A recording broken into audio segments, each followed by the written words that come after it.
Kevin Rose will talk about later in the broadcast. Great to see that he is resting tonight for that team. Number 6 captain on the front. On the front of baseball, basketball. Hilton in all black uniforms. Red was the white Irish, the white uniform.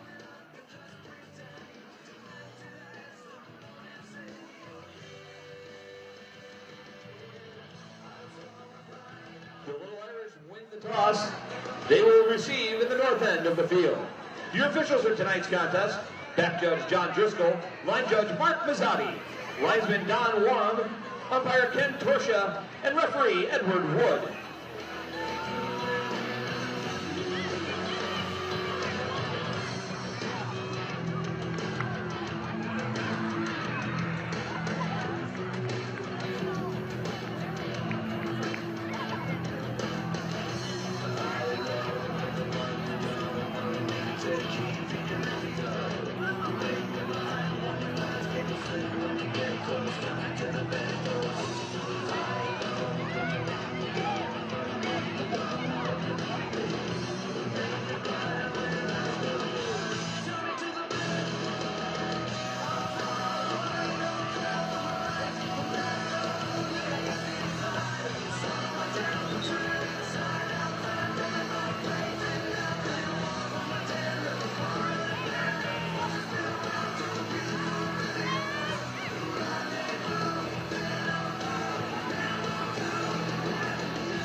Number 4, Terrell Richards, and number 8, Brandon Campbell, back deep for the Lil Irish.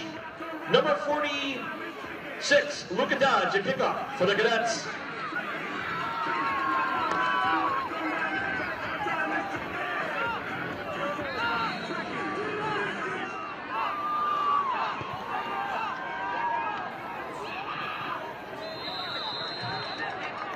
Ball is now by number 34, Nico Young of the Aquinas Institute. The Cadets will take, the Lil Irish will take over 1st and 10 from their own 31-yard line.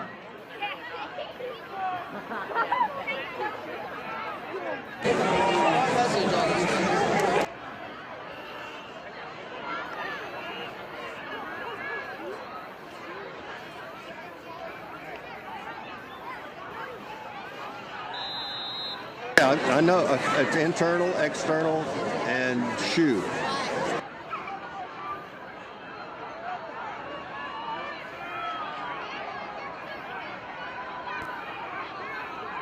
Where the line No, I got down as they begin at the 31 as the handoff will go in between the tackles, and that good stout defensive line for Hilton getting the job done. No yards on that play. Your starting lineup for the Cadets defensively, they run a 4-3 alignment where they have two of the better defensive ends. Peyton Council, who is also the quarterback, Carter Clark, Carl Coons, and Jaden Whitfield are your defensive tackles. Will Salomon, Kellen Peer, also Trace Letcher is back there.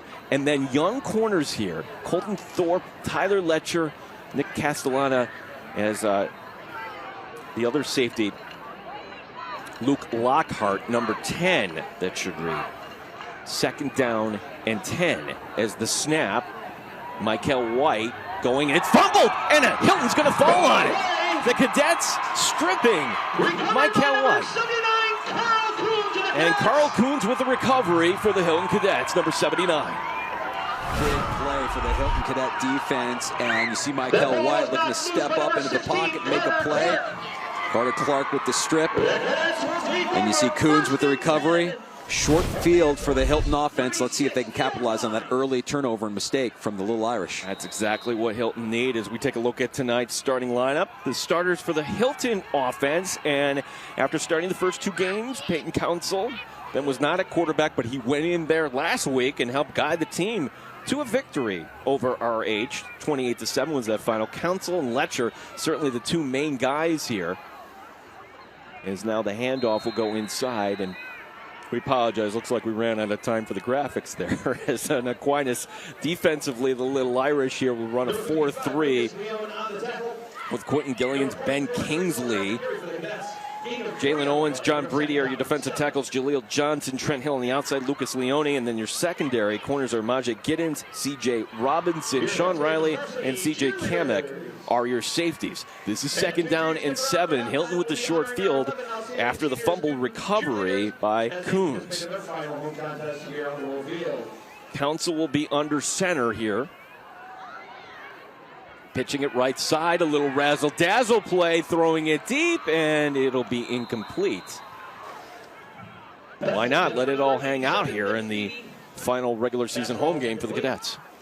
Yeah, Tyler Letcher getting the handoff and looking downfield with a little razzle-dazzle. You had Aquinas stacking the box and lining up on that defensive line and daring Hilton to try and throw the ball and preparing for, well, let's face it, I mean, we know about Hilton. We know like to establish that run, and tonight looks to be no different, although a little razzle-dazzle early from the Cadets. Nicholas Fede with the intended receiver. We should mention also Anthony Letta is in there at center now for the Cadets as he gets the start tonight as the handoff going, and now you would figure it's 4-down territory. The Cadets do have one of the better place kickers in Luka Dodge.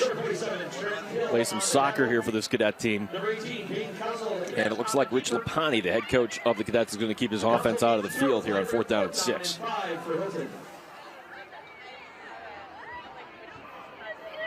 As different personnel checking in for the Cadets. The Castellana extra wide receiver. Since we last saw the Cadets week 2, that was the loss at Victor. There are 4 different starters, 4 players that were called up from JV from this Hilton team. 4th down and 6. Peyton Council will be under center, the I formation. And he wants to throw, looking left, heaving it downfield, and then twisting and turning, and the ball is going to go incomplete. So an opportunity for Hilton on the short field, and they're going to turn it over on downs. Well, now it's up to Hilton's defense to kind of emulate what they were able to do in that first drive against Aquinas and shut down this Aquinas offense. As you see, Council's going to have to make some plays with his arms, you figure, at some point tonight for Hilton to stay in this game against the Lil Irish, who offensively have been pretty potent throughout the course of the season.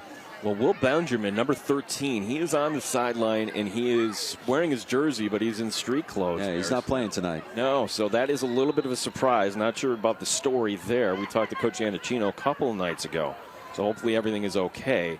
4 wide receivers. This is 1st and 10 as White fires left side, and that's going to be caught. Johnson with it. Johnson driving those legs, and he's going to pick up an extra couple of yards, bringing up to the 40 for a gain of 8. Yeah, number 3 for the Lil Irish, Jaleel Johnson. That's a name that we're going to be calling a lot tonight on both sides of the ball, especially with Benjamin not active. Johnson on offense is a special player, but on defense, remarkable, just a tackling machine, and just an overall impressive young man. We had the chance to talk to him over Zoom a couple of weeks ago, and just contributing on both sides of the ball for this Lil Irish's success this season. Yeah, Aquinas has 24 touchdowns in the season.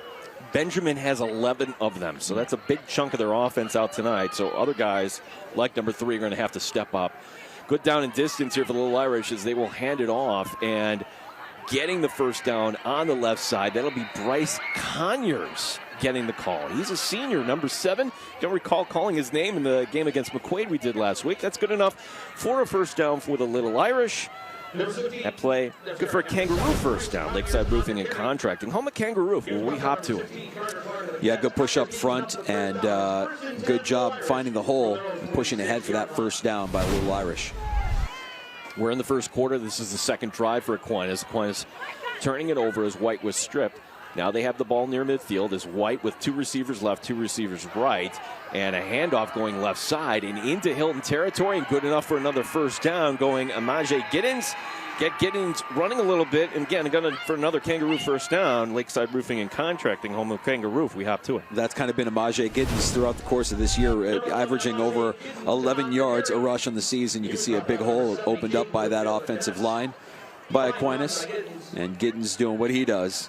He's got a log this year of 63. Look for him to be playing on Saturdays here in the future, Gino. Yeah, no doubt about it. This goes down to the 37. Aquinas on the move here as Terrell Richards will be to the near boundary. Vandenbush.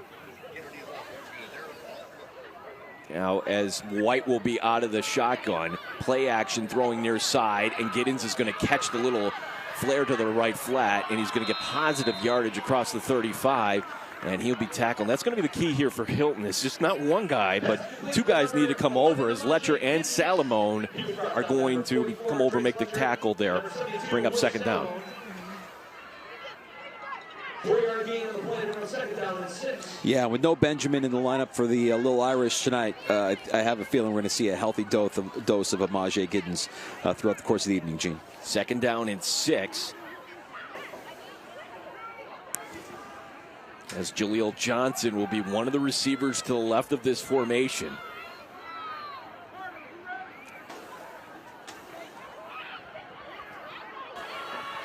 Handoff going right side. And that will be good enough for the first down to the 21-yard line. Number 7, Brace Conyers on the carry. He was brought back for Ed Luke Lockhart of the Cadets. Lockhart with the tackle for the Cadets, one of those players called up from JV. For the Cadet 23-yard line. First and 10 down to the 24. Yeah, and Conyers getting a few reps at running back with Benjamin inactive for tonight's game.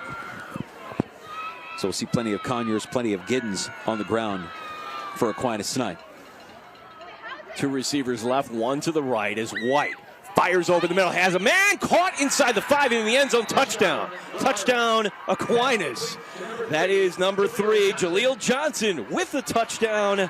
Good for another American Custom Exteriors and Interiors touchdown, the home improvement company that cares. He's just a senior playmaker for these Lil Irish. We talked about what he did defensively on the defensive side of the ball, and you forget that he can be a threat offensively as well. You see the sure hands here, and we saw those sure hands make an interception against McQuaid last Friday night. Almost too easy for Lil Irish there in the passing game. Jaleel Johnson using his size as an advantage. Good hands, easy score. Dominic Bronco here to attempt the extra point as Gizzy will hold. The kick is up, and we have a flag, and it's going to be a false start against Aquinas, so back him up the 5 yards. And these are the type of penalties that Derek Anacino just does not want to see. Things pre-snap, you know, that you can correct, you need to correct as you're getting ready for sections. Overall, though, Aquinas still a very complete team. You take that loss to McQuaid last week aside, I mean, all 3 phases of this game. This is a pretty special team.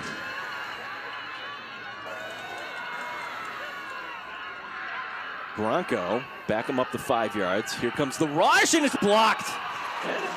So Hilton getting a block on special teams as we head to break. Aquinas, though, still leading here 6-0. It's William Attar's Friday Night Rivals, driven by Matthews Automotive. And this is CW Rochester.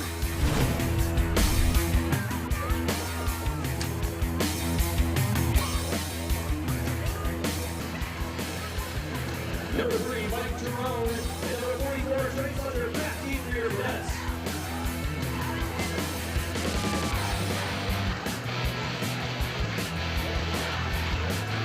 Aquinas getting the 6-0 lead, and to me, Hilton, that is exactly the way you want to start the game. You get a big takeaway, but then you can't get one first down, and Aquinas then the next time around, that's what the Lil Irish are all about. And certainly this is a Lil Irish team that wants to kind of forget what happened in a way against McQuaid, and certainly want to get ready here for sectional play next week. You know, this is also the way that the Lil Irish started their game last Friday with a touchdown and a missed extra point. We talk about how complete this team is in all 3 phases, yet we've got missed extra points 2 consecutive weeks for the Lil Irish.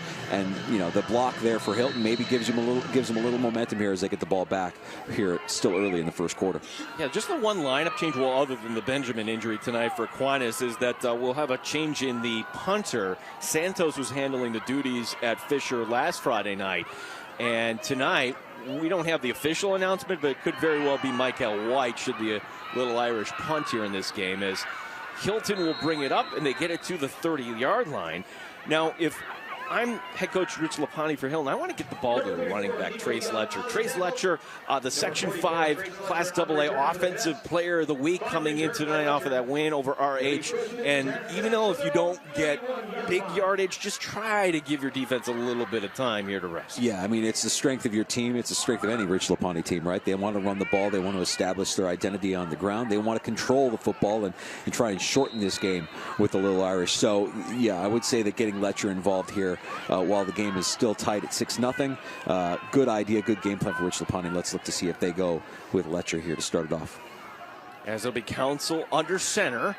And he will hand it off to Letcher. And Letcher, big hole, stiff arms a man, and he gets across the 45 and up to 46. Good for another Kangaroo first down. Lakeside Roofing and Contracting, home at Kangaroo, where we hop to it. There you go, Trace Letcher. We called it. He had the hole to exploit, using some speed. He was a big part of the Cadets' win over Rush Henrietta last weekend. And he's going to need to be a big contributor tonight if they're going to take down the Lil Irish. And that's Will Salamone, Jake McMahon, the two guards. Anthony Letta, who his cousin John Letta was the quarterback here at Hilton. As Letcher gets loose again, 30, 25, 20, foot race, 15, 10, 5, bank it. Touchdown, touchdown, Hilton. Big yardage, 54 yards for Trace Letcher. And now Hilton, an extra point away from taking the lead. That's another American Custom Exteriors and Interiors touchdown, the home improvement company that cares. You see that push from the Hilton Cadets offensive line, the hole right up the middle, and Letcher using his speed. There's no doubt about it, taking it to the house. And Hilton with the chance to take an early lead on the Lil Irish, which I think would be considered a surprise. Well, this is a Lil Irish team that has started slow in some other games. They needed week 1. They needed overtime to beat Victor Monroe. They were down in the first half as well. The snap is down. The kick is up.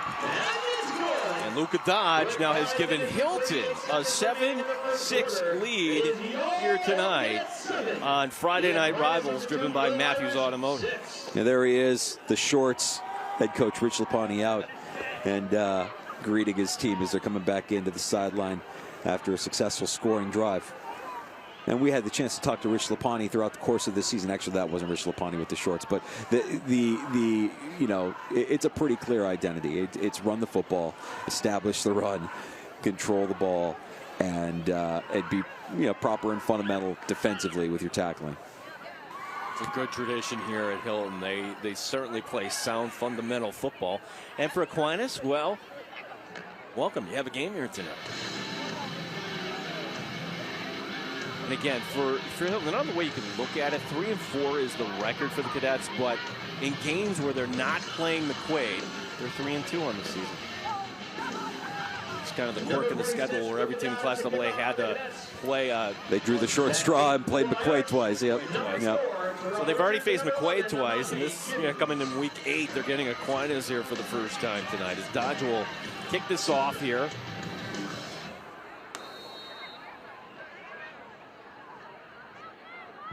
As this will be squibbed, they're not even trying, to the near side and fighting for extra yardage. And again, same player who returned it last time, Nico Young, and Young will bring it up to the 46. So 5:33 remaining here in the first quarter. The Lil Irish take over. They're down by 1, 7-6. And thankfully, I guess for our viewers tonight and everybody here tonight, we don't have the weather we had last night for the girls' soccer game, and they ended up calling that, I understand, Hilton advancing in girls' soccer after a 2-hour lightning delay. Yeah, it was told a 2-hour lightning delay. They were going to get it started up again around 10 o'clock, and then the stadium lights went out. I guess that would mean they were going to call this one. So the Hilton girls' soccer team advancing last night. Well, tonight's the first night where we got our wool coats out here tonight. Certainly chill in the air. It is October as the pass. Wow, dangerous pass. And we'll see who we got. That's Letcher. Yeah, Letcher got his hand up. It's dangerous. Sometimes you can't get to the quarterback. Best thing, get your hands up. Well, again, it's a fundamental play, right? On defense, when you're not able to get to the quarterback, or your pass rush can't get there, you get your hands up and maybe you can break up a play. And you're seeing Letcher getting pushed around a little bit after the play there as well. But Letcher making plays now for Hilton on both sides of the ball. Yeah, it is a defense that's pretty sound here that Aquinas will be careful. Again, if you're just tuning in, Will Benjamin, top offensive threat for Aquinas. He is in street clothes on the far side. Sean Riley checking in as an extra wideout here on 2nd down and 10. Michael White, the quarterback. He's going to hand off near side and then getting tripped up in the backfield and trying to get back to that line of scrimmage. Look at that. There are 4 Cadet players around Giddens. A tackle for a loss on the play.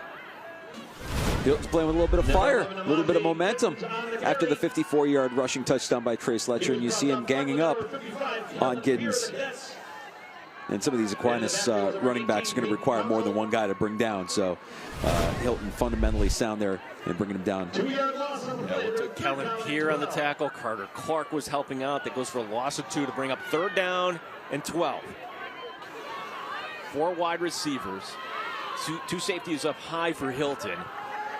White bouncing those feet, throwing left side. It's going to be caught by Richards. Richards breaks out of an arm tackle. Richards going to get to the 1st down and more. Big play as keeping those legs moving. Terrell Richards for a 1st down. Another Kangaroo 1st down. Lakeside Roofing and Contracting. Home of Kangaroo if we hop to it. Well, that's exactly what Hilton didn't want to see on that play, and that was the ability for a player to escape a tackle. Looked like he had him dead to rights, and Richards able to evade that tackle, use his speed. You just saw it was Castellana there that let Richards off the hook. Richards, top receiving option for the Lil Irish. He surprised coaches with how fast he is. Those feet can move.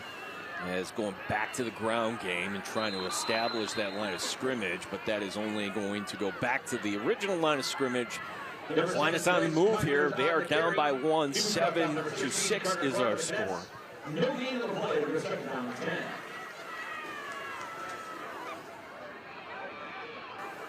White going over to the sideline. Derek Hanachino, the head coach of Aquinas, graduate of 1989 at the school.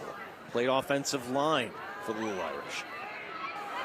Now he's calling the shots here for this program. 2nd down and 10. The snap and White rolling right, trying to set up that backside screen. Oh, it's going to work there as making the cut is Giddens. Giddens going to have the 1st down and more. Giddens across the 20 and only brought down to about the 18-yard line. That's good for a gain of 20. And another Lakeside Roofing and Contracting 1st down, home of Kangaroo where we hop to it. Yeah, Giddens making a few defenders miss before getting brought down at the end by Letcher. As you can see, the open there in the flat. And finally, Letcher bringing him down at the end. That'll keep the clock moving here tonight. Senior night, by the way, here. Not just for the players, but for the cheerleaders. So good crowd here on both sides. Here at Hilton, the final home game of the regular season. As White is going to check down to Giddens on the right side. He picks up a big block, and then Giddens is going to work his way forward inside the 10 and down to the 9-yard line. That was Sean Riley, the wide receiver, delivering that block as that goes all the way down to the 8.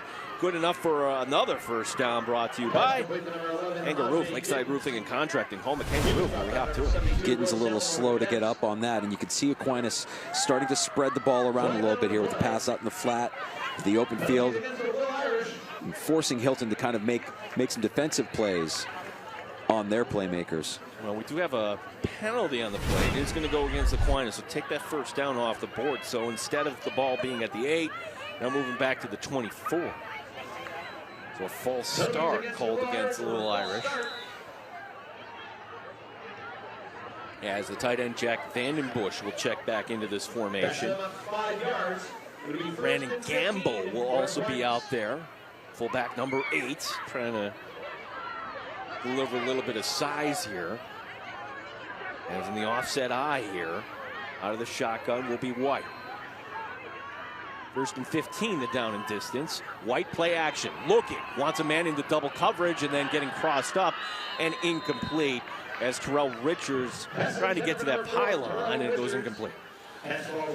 Richards did get behind double coverage though there by the Hilton Cadets, so they kind of knew where White was thinking about going with that one. And I'm sure Richards would have loved to have make a play on that ball had he not tripped up there close to the goal line. Player we've called a few times tonight on special teams, Nico Young will check in, number 34. So with Benjamin out, opportunity for other players to step up here. For the Lil Irish, as Young will be the receiver in the slot to the left here. 2nd down and 15. White takes the snap. He's going to hand off Giddens. Giddens breaks a tackle. Giddens breaks another tackle. Giddens first down yardage, and it'll be pulled down inside the 10-yard line, down to just outside the 5. Good enough for a gain of 15 and another first down, brought to you by Kangaroo. Lakeside Roofing and Contracting, home to Kangaroo. We hop to it. Decent push up the front by the Aquinas offensive line, led by Gio DeFazio there at center, and a good push leading to a big run for Giddens. Hard to bring down, number 11. Yeah, those are some of the newbies here. Luke Lockhart called up from JV, and he'll get better, certainly. As for Aquinas now, it's 1st and goal to go. The Lil Irish looking to take back the lead in a 7-6 game as we are still in the 1st. Richards is going to line up to the far boundary. Johnson to the near side. And White handing it off once again. Giddens, he's going to try to bounce it outside. Giddens spinning off a tackle in the end, being brought down. And for the Cadets, they're Peyton Council, quarterback / defensive end, getting the job done. Loss of 4 on the play. We'll push him back to the 10.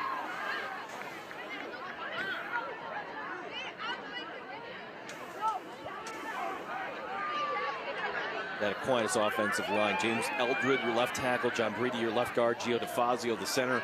Drew Eddy is your right guard. And Aaron McDaniels at right tackle. The snap, rolling left is White. White doesn't like it left. He's going to take it to the right. Does he have enough room? White thought about hurling over a man, and he's going to be brought down. I thought he was going to pull a Josh Allen. Yeah. Getting down to about the 4-yard line to bring up 3rd and goal. And if Lil Irish want to, they could bring it to the corner. He thought about it. Did it look like he thought about it? You know, listen, young man, this is not the NFL. You have a long, bright future ahead of yourself. Maybe think twice about doing the hurdle move at the high school level. Better be sure. If the game were on the line, I could see maybe. Sure. But you got another couple downs to punch this in as Aquinas huddling up. And it does look like that is the plan here, as the game clock now winding down here late in the 1st. White looking back at the sideline. And we have reached the end of the 1st quarter here tonight. Whistle blowing here in Hilton. It's William Mattar's Friday Night Rivals, driven by Matthews Automotive. And this is CW Rochester.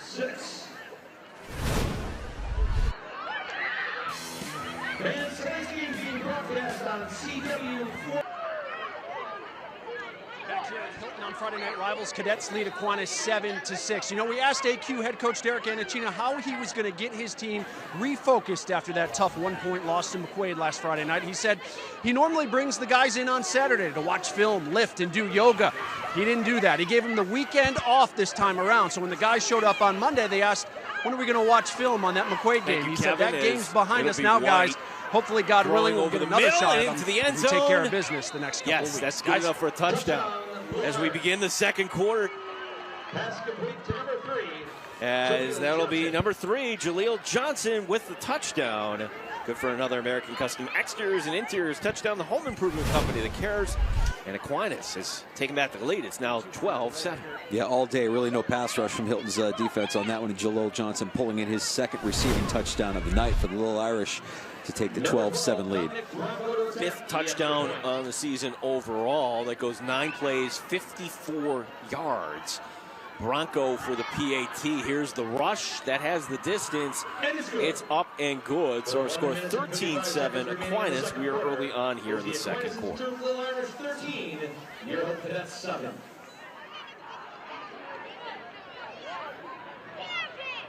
Mike, what do you see down there, bud? I was just pointing out some local celebrities in the stands. That's all, Gene. It's always good to have a lot of people out here tonight. So who's who here tonight here when we come up to Hilton? It always is.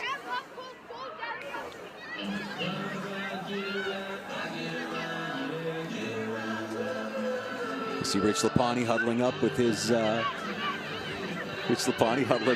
team, trying to get him fired up, see if they can answer. And Aquinas kind of moving the ball at will there offensively, and the defense hasn't really had an answer yet for the Aquinas passing game. They've been able to spread it out a little bit and move the ball effectively.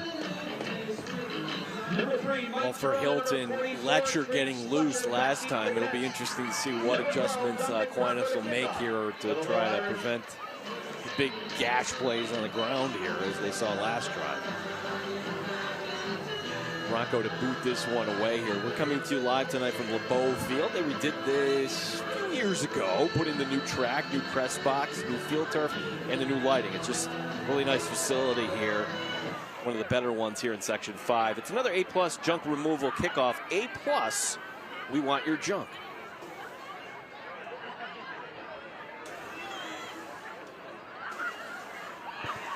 Now this will be a high kick that's going to come to the near side. And that's going to be picked up on one hop. And the tackle eventually made. Jaden Mabry for Aquinas in on that tackle.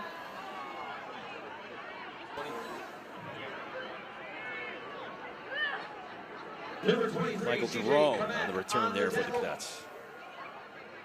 Number 3, Mike Jerome on the return for the Cadets. Jerome brings it out to the 25. It's 1st and 10 Cadets from their own 25-yard line. Decent spot for the Cadets still offensively, Gene. They can really do whatever they want to do offensively. They can run the ball still. They have this game still, you know, within reach of 13-7, and they've had success running the ball with Letcher. Hilton's going to use the fullback here, and Letcher will get the call. Letcher between the tackles, and that time not much of a gap as Leone comes up to help out after the gain of 3 to bring up 2nd down and 7. Number 77, James Eldred on the tackle. Number 44, Trace Letcher on the carry for the Cadets. James Eldred getting credit for the tackle there for the Lil Irish. As he'll be one of the players they rotate in and out on that defensive line. 2nd down and 7.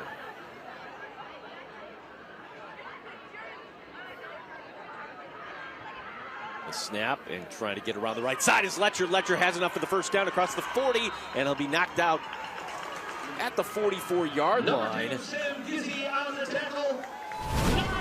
on the tackle, and that is going to be good for a 1st down, brought to you by the Tracy Door Company. Get a Tracy Door, you get a whole lot more from the Tracy family as Trace Letcher running right into your living room. This goes up to the 44. Gain is 16 for Letcher on that play, and they're going to go right back to their workhorse, and Letcher this time is going to be hog-tied. Thrown down by the big man, John Paridi, number 76. 2nd down and 8 coming. By the way, the PA announcer, Chris Monfiletto, also the hockey coach here at Hilton. Here's a pretty good teacher as well. I've heard that a couple times. Yeah, hard to think that next month we're going to be into basketball, hockey, indoor track. Good to be back on a normal calendar here. As now going back to Letcher, and again, that time the defensive line doing a good job. And again, it's John Brady, 76. We're making another big play to bring up 3rd and long. Yeah, Brady's size is impressive, and you've got some size on that Lil Irish defensive line. Hard to kind of keep those guys contained between Brady and 77 as well. Just a couple of big men right up front there for the Lil Irish on defense. Yeah, you see 6 foot 265. Yeah, he if he wants to, I'm sure he'll be playing on Saturdays in the future. 3rd down and 8. Council. Ball, it's a fumble, and it looks like Aquinas has come up with it. Nope, they're going to say Hilton does recover, but that will bring up 4th down there as muffed handoff there between Council and Letcher, and that's something you certainly don't want to see here in week 8. 4th down and 11. Yeah, tough snap. Letcher having a hard time handling that shotgun snap. Hilton fortunate to recover and limit the damage. But it looks like a punt is in order. And Tyler Letcher will be the punter here. And Richards back for AQ. Here at 4th down. Good snap. And that's a nice punt that Richards is going to watch go out of bounds. So Good net on that as we are in the second quarter, and Aquinas with a 5-point lead. It's going to be a 6-point lead. 13-7 is our score. As got a lot of things happening for you here on the broadcast. The Empire Tractor of Batavia, we're here to help you grow. Halftime report, where we'll have this week's MVP Healthcare health insurance built around these scholar athletes. We will have some interviews and also some highlights from across the country. As the Empire Tractor of Batavia, we're here to help you grow. Halftime report. Keep it tackled by Mike Danger. Kevin Roche, our sideline reporter tonight.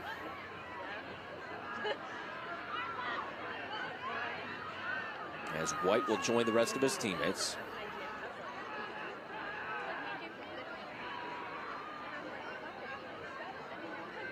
Two touchdowns tonight for Jaleel Johnson, and Johnson will be the receiver to the far boundary on this 1st and 10 play at their own 35. The snap, the handoff going between the tackles, and Giddens, again, not much there, but somehow he's able to make something happen. But a flag coming down late from the official on the far side.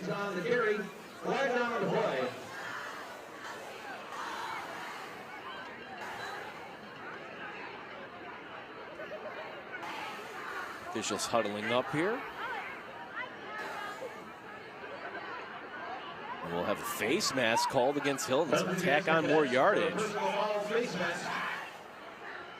And on that personal foul, that'll mean another first down. Brought to you by the Tracy Door Company. Another Tracy Door first down. Get a Tracy Door. You get a whole lot more from the Tracy family.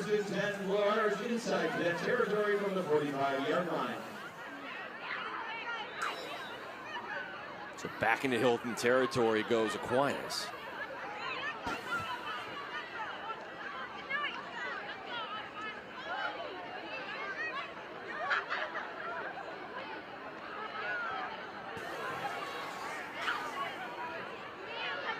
Four wide receivers as the snap, play action. White throwing deep over the middle, and it's knocked away last second. He was looking for Johnson. And the pass broken up by Tyler Letcher, I beg your pardon. Got a couple of Letchers to keep track of tonight, and it's not just Trace making plays. There's Tyler Letcher in the secondary for the Hilton defense, breaking up that play. You see White once again going for his main target tonight. Jaleel Johnson already has 2 receiving touchdowns on the evening for the Lil Irish. 1st and 10 at the 45.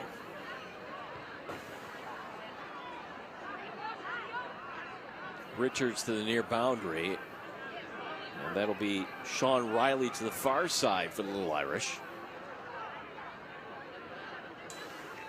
Hilton sending 4, but we're going to have movement before the snap. And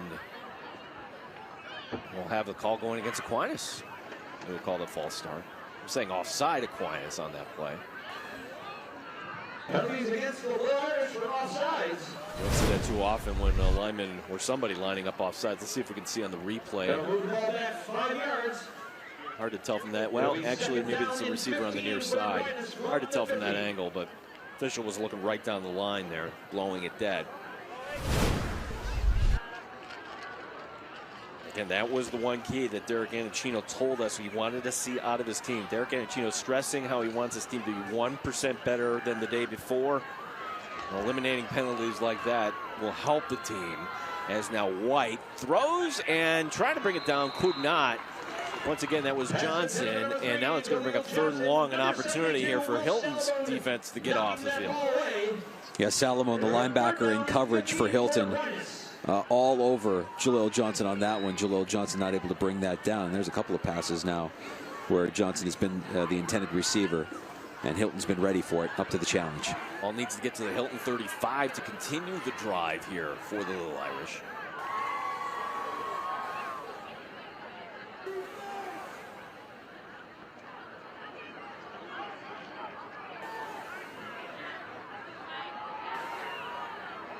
White takes the snap, and he's going to hand off as Giddens gets around one player. That speed of Giddens will get to the outside, but he's going to be well short of the marker. And if you're Derek Anacino, this is 4th and 8 from the 44. And who's going to take over the punting duties here? Right now, it looks like it's going to be White. So Michael White is going to stay off, and this, I believe, will be his first punt of the season here for the Lord. Number 89, Nick Castellana, back deep for your Cadets.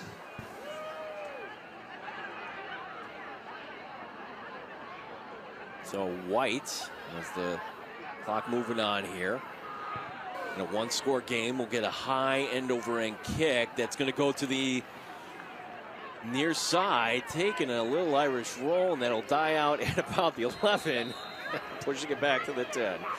As we have a good one here tonight, we're in the second quarter. It's William Attar's Friday Night Rivals, driven by Matthews Automotive here on CW Rochester. The Cadets will take over, though, 1st and 10 from their own 11-yard line. And there you see our illuminating expression scoring summary so far for the first half. Illuminating expressions where light comes to life. Hilton down by 1 score. They get the ball back to start this drive at their own 11-yard line. And that's a good start for the punter there. Michael White, the quarterback, as we saw last week, Aquinas struggling in that part of the game against McQuaid. Now, let's be honest. I mean, if Aquinas wanted to go for it there, I don't know that you would question that either. But, you know, right now they're going to pin back Hilton and make them work their way out of their own territory. They start with a run there up the gut. Trace Letcher, whose name we've called a lot after he scored that 54-yard rushing touchdown, the only points for Hilton tonight. And Mabry is going to be in at safety here. Actually, they will line him up now more at the corner position, but there's not a wide receiver here on the near side. Instead, it's going to be Letcher out of the eye, and Letcher will get the call, carrying that ball very carefully with 2 arms wrapped around it. And with the tackle, Trent Hill, the linebacker, number 27, to come in and make the tackle. So it's 3rd down and 5 for the Cadets.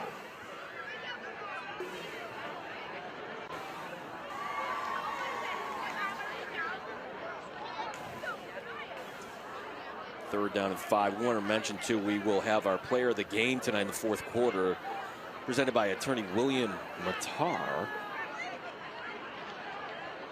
3rd down and 5. Play action. Council throwing deep over the middle, and just a little out of reach as Sam Gizzi on the coverage there for Aquinas.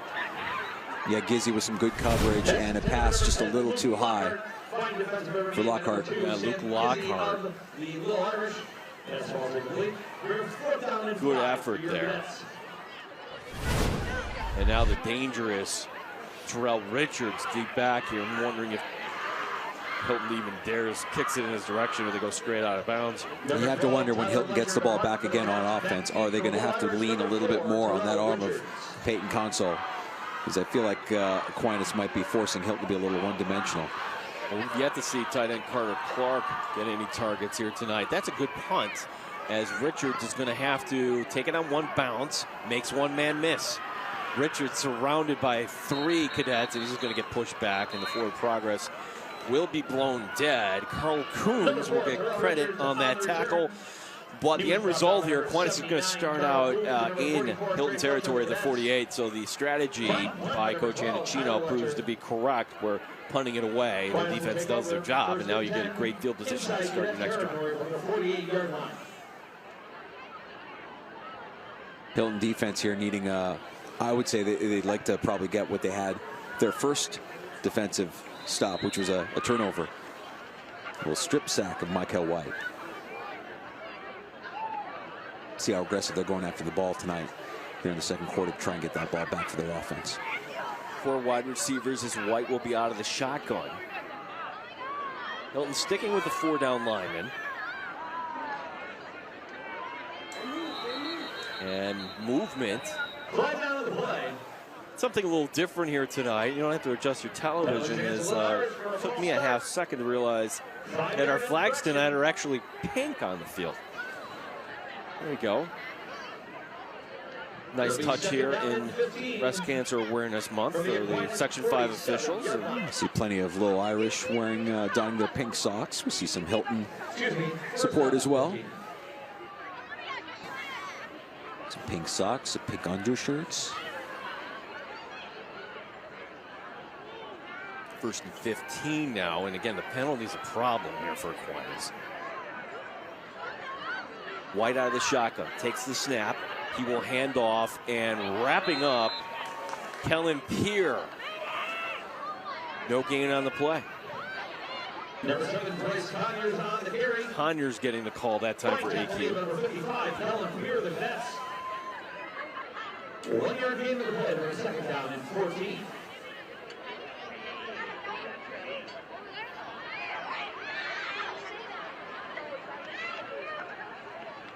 As the clock rolling on here, this will bring us under 5 minutes to go before halftime.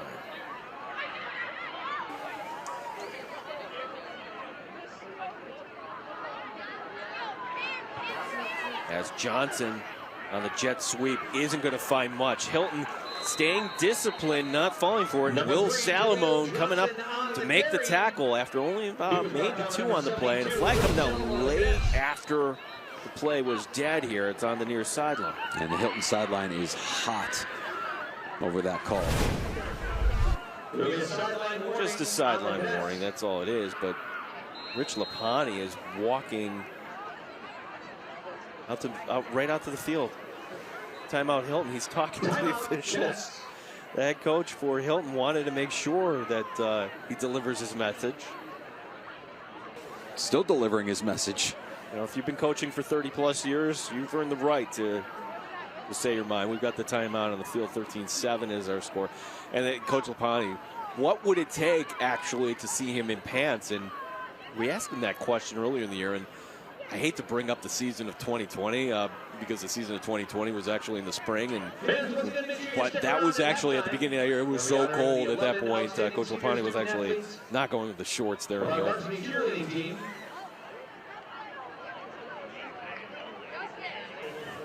So this will be 2nd down and 13, as we have 2 timeouts remaining here for Hilton.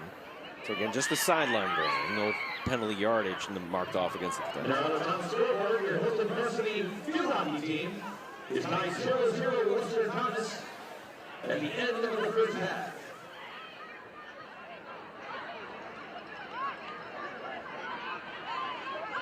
This is a big series for Hilton's defense, and you want to keep this a 1-score game, a 1-possession game.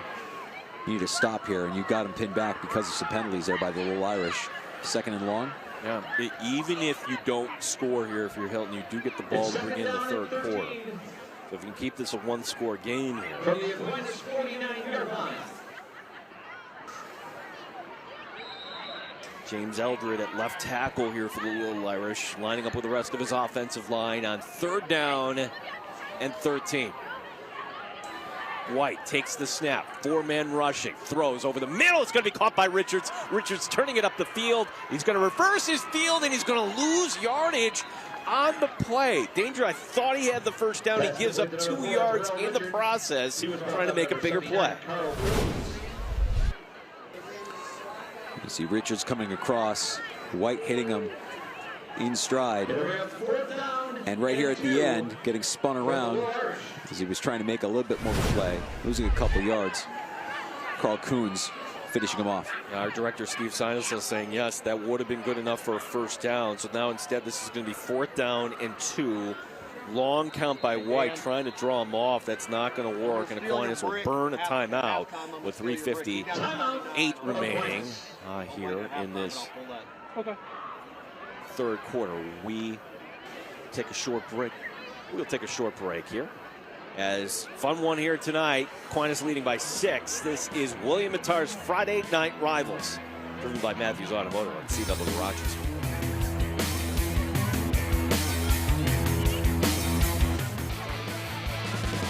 2 timeouts remaining for each team here. Aquinas with 2, Hilton with 2. 4th down and 2. Play offensive coordinator for me, Mike Danger. You have White. Are you doing a little RPO, or are you just handing her off to Giddens? What's the easiest path here for Aquinas to get that 1st down? Been getting such a good push up front. I would imagine that you could even hold on to the ball if you're White. Looks like they're going to come out of the shotgun here. They're spreading it out. Hilton will have 8 men up front, as now the snap, the throw to the right side, the Richards, they're going to try to get him back, and he does get that 1st down. He does pick his way forward, and he'll bring it inside the 30 and down to the 29-yard line for Tracy Dorr company 1st down. Get a Tracy Dorr, get a whole lot more from the Tracy family. Yeah, through most of this 1st half, the Hilton defense hasn't really had an answer for the spread attack of the Lil Irish. And Richards has been the recipient of a couple of big passes here by Michael White. This one going for a first down. Jaleel Johnson delivering a big block, the wide receiver on the outside to ensure that first down. First and 10 at the 29-yard line as White will be out of the shotgun. The snap and the handoff going between the tackles, and that'll be Bryce Conyers, the senior. He's going to get some good yardage. He'll get across the 25 and 24. There's a plays blow dead here. Got a hold on the play on that one, Gino. Okay. Penalties against Aquinas for a hold. So Aquinas keeps doing this to themselves. Gain a little bit of momentum, take one step forward, 2 steps back, and penalties have been hurting them throughout the course of the night. As they'll push him back to the 42. Wow. So you go from the 29 back to the 42. You have to get it to the 19. So very long down and distance here. First down and 23 will be the down and distance. White fires right side, and that'll be caught by Richards. And Richards, good tackling by Hilton on the far side as the pass was complete, but no yards after the catch. As that is the youngster, Luke Lockhart, making the tackle for Hilton. Gain of 3 on the play. And that only goes for 3 on that play. As now we're under 3 minutes to go here in this first half.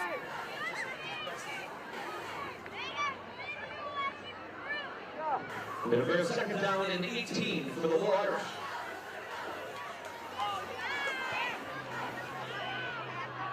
Johnson and Richards both to the right side of this formation on second down and 18. The snap, play action. White steps up. He's in trouble. He goes down.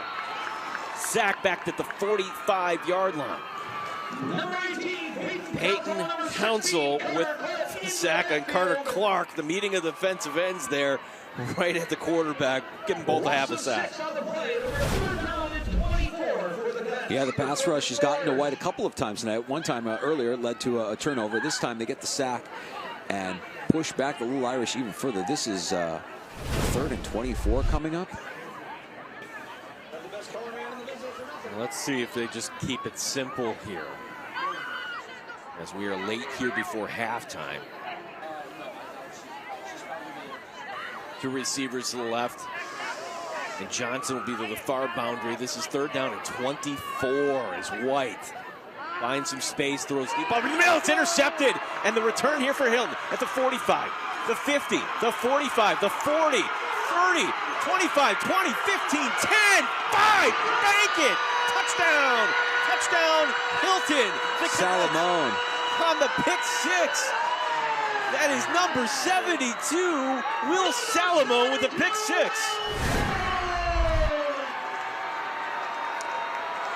Will Salamone reading Michael White perfectly right there in the center of the field, jumping up, getting that interception, and then taking it to the house. Look at the deceptive speed, the good blocking downfield as well by Peyton Council to spring his man free. And the pick 6. Hilton is back in business, making plays defensively.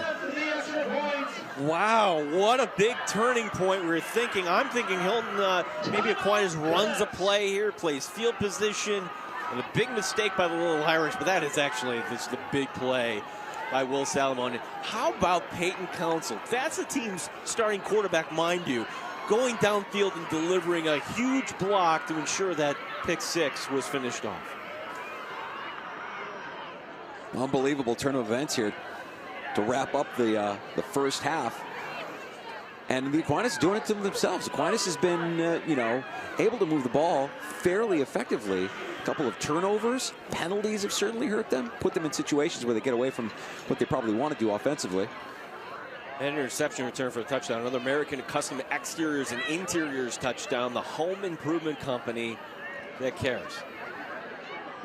The timeout was called by Hilton. Maybe all the excitement there, you just want to give your players just kind of a breather, make sure we're all set up for this properly. You could dodge, try to give Hilton back the lead here. So 13-13 is our score. Aquinas had a extra point blocked earlier tonight.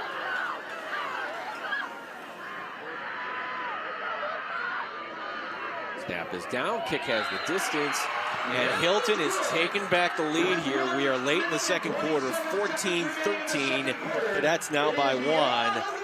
And now you start to believe here, Mike Danger, that we can pull this off here tonight if you're Hilton. What's at stake? They want to be back here next Friday night. You win, and again, the seedings, it's all based on the power rankings and the formula, so we can't tell you definitively, but from everything we're kind of hearing and reading, that a win tonight in Hilton indeed would be good enough here to host the first round. Yeah, and a tough schedule for Hilton, having to draw McQuaid twice this season. Hanging with the Lil Irish, and in fact leading with 1:27 left in the first half.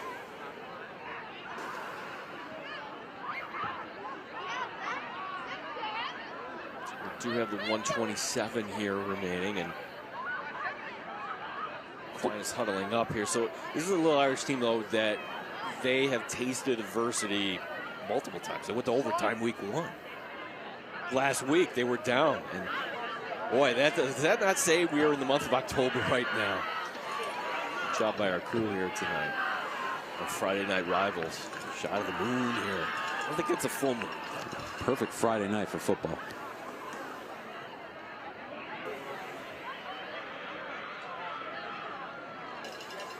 Well, Terrell Richards is beat back. Hilton on their kickoffs tonight, they haven't even attempted to kick at Aquinas. They've just basically squibbed it here on the previous kickoffs, and that's going to be the plan once again.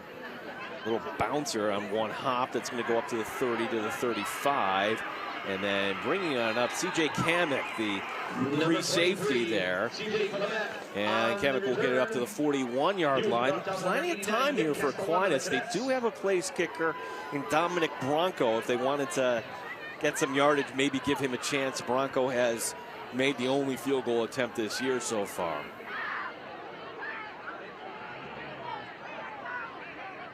So we'll see how good the 2-minute offense is here for the Lil Irish. And let's see if Hilton plays as confident defensively as they have throughout this first half. And counting for a pick 6 the last time they were on the defensive side of the ball. Yeah, let's see if White can forget about it. Michael White out of the shotgun, takes the snap, handing it off. And that's just good tackling once again by Hilton. And again, that's going to be Trace Lesher, 44, leading the charge. Kellen Peer in there as well. Yeah, Aquinas has had their struggles against Hilton in the middle of the field, up the middle with the run game, down the middle of the passing game. They found more success in the flats, more success spreading it out against this Hilton Cadet defense. And Lil Irish they don't seem to have this sense of urgency here, as content here to let time wind down. 2nd down and 9 at their own 41. White looks, fires right side. It's intercepted. Another interception at midfield, and the clock stops with 33 seconds remaining. A turnover, and that's going to be Luke Lockhart, the player that started the year on JV, comes up with a big takeaway, and Hilton now with an opportunity here to perhaps get in the field goal range for Luka Dobbs. Well, Hilton's defense has been the story of the night so far, and it's young Luke Lockhart making the play here, breaking on that ball, getting right in front of Terrell Richards for Aquinas to make the pick, thwart any attempt that Aquinas might have had trying to regain that lead here before halftime. Luke Lockhart, the sophomore, 5'9", 155, coming up with a big play for his team. When you have Trace Letcher, you could certainly do some things. Now, Hilton only has the 1 timeout remaining. That's not helping their cause here for points late, as Council takes the snap, going to Letcher and on that left side, and that's been the tough side here for Hilton to try to run at, as you're running in the direction of 76 John Breedy. And it looks like Hilton will use their last timeout. They'll come with 20 seconds remaining here in this second quarter. You can't really be surprised that Rich Lapani handed the ball off after a turnover. A little bit of time left in the first half, maybe try and go deep. I mean, you think that there's a chance here that Hilton goes for the end zone try and get some points before the end of the half? I always think that Carter Clark is the player that you forget about in this Hilton offense, and then right when you're keying in on Letcher, boom, you're going to find the tight end. So let's see if that is actually going to be the play here. But it is senior night. It is the last regular season game for these kids. If you have a special play, would this not be the time to kind of bring this out right now? You're leading Aquinas, one of the better teams in the state, 14-13, and you've matched them defensively. Why not?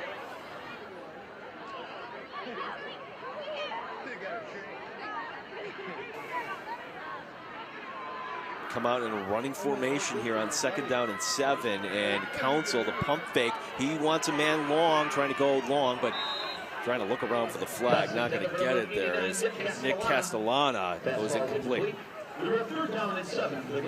That took all of 5 seconds off the clock. 3rd down and 7 coming up here for Hilton.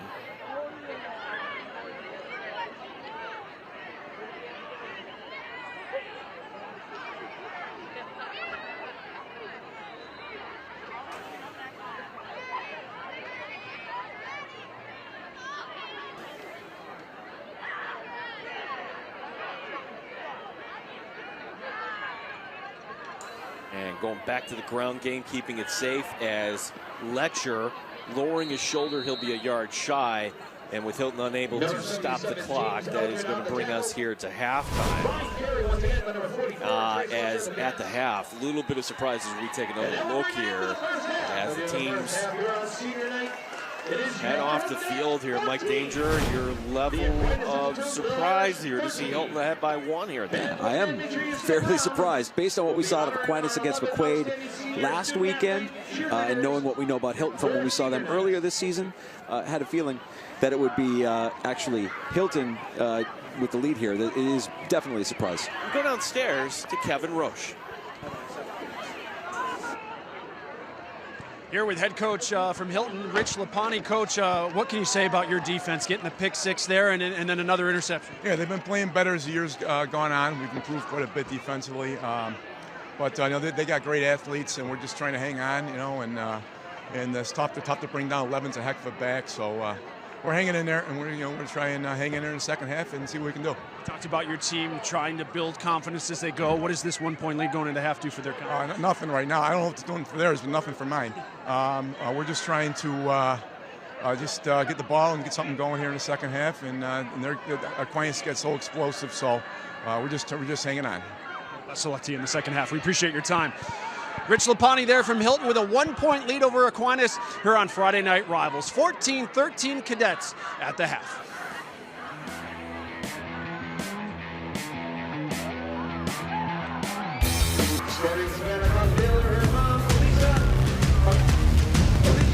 You're watching the Empire Tractor Halftime Report.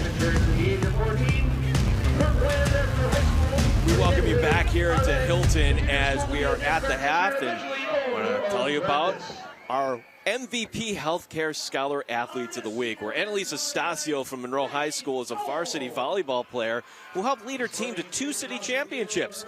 She plans to study criminology in college. We also salute Amaris Watts of Aquinas, captain of the varsity basketball team and a member of the soccer team as well. She enjoys a 99 grade point average. Julio Shortino of Hilton is a captain of both the varsity cheerleading team and a winner of both a sectional and a national title. She's also a competitive gymnast. The MVP Healthcare Scholar Athlete Program recognizes students who achieve both on and off the field. At the end of the season, one winner will be selected to receive a $5,000 scholarship to the school of their choice. We send it downstairs to Kevin Roche.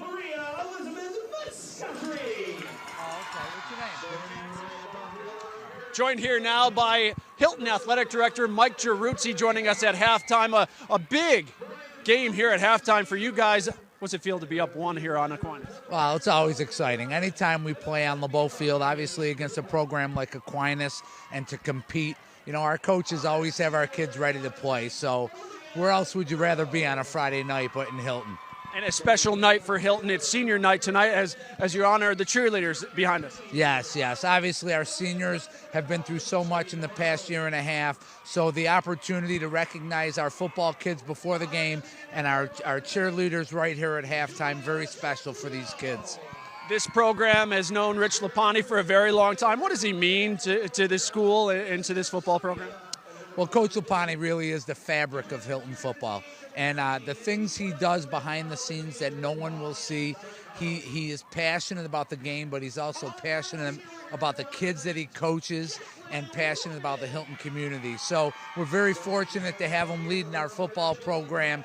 And year in, year out, he's always got them exceeding their expectations, and he just does an outstanding job.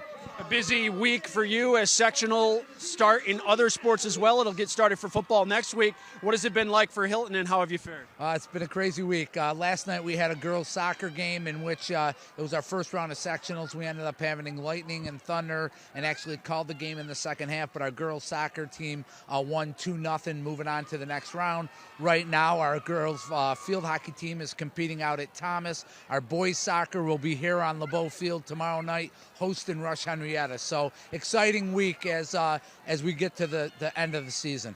And thank you so much for having us here on senior night. We'd love to present you with $500 from William Matar. And thank you so much for having us here on Friday Night Rivals. Thank you for covering us. Thank you. We appreciate it. Mike Giaruzzi, the Hilton Athletic Director. So many exciting things happening here at Hilton. It's halftime right now. The Cadets with a 1-point lead over Aquinas. This is Friday Night Rivals on CW Rochester.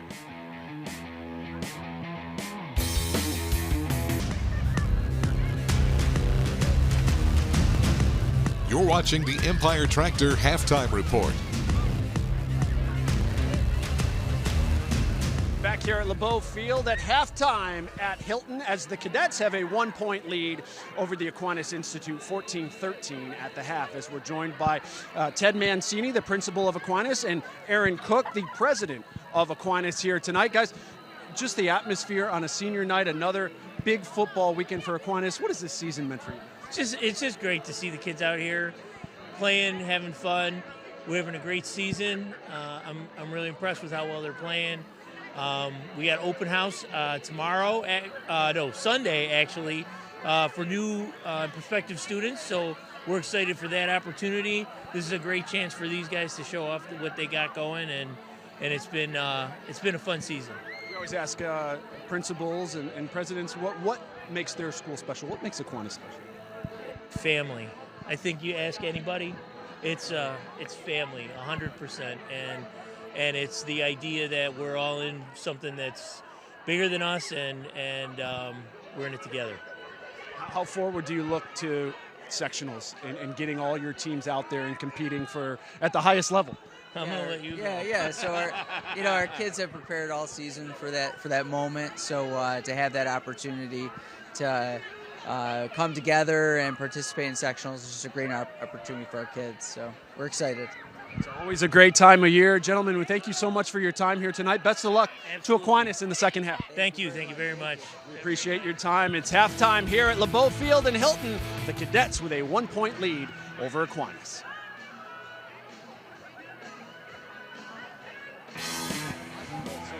You're watching the Empire Tractor Halftime Report. Here with Aquinas head coach Derek Anacino, down 1 at the half. Coach, what did you tell your team at halftime? I just told them we're exactly that. We're down 1 point, and we played a pretty lousy half. We have to stop shooting ourselves in the foot and come out and play better. Make plays, execute what we got to do, and we'll be just fine. We got a whole second half, and we're down 1. We just got to keep playing. Your quarterback hasn't made many mistakes this year. Made 2 there late, and obviously 1 cost you. Yeah, it's going to happen. He's a young kid. He's still learning the position, but he's done a great job for us all year, and we have a lot of faith in what Michael can do. And you mentioned earlier this season, down at Victor, had to go to overtime to get the victory. You've been in these situations before. How has that prepared you for now? Well, obviously, if you haven't been in them before, you don't know how you're going to respond to it. We faced some adversity before, and the hope is the guys will come back in the second half and come back from that adversity. Best of luck to you in the second half, Coach. Appreciate your time. Aquinas head coach Derek Anacino at halftime. It's 14-13 Cadets over the Little Irish. This is Friday Night Rivals on CW Rochester.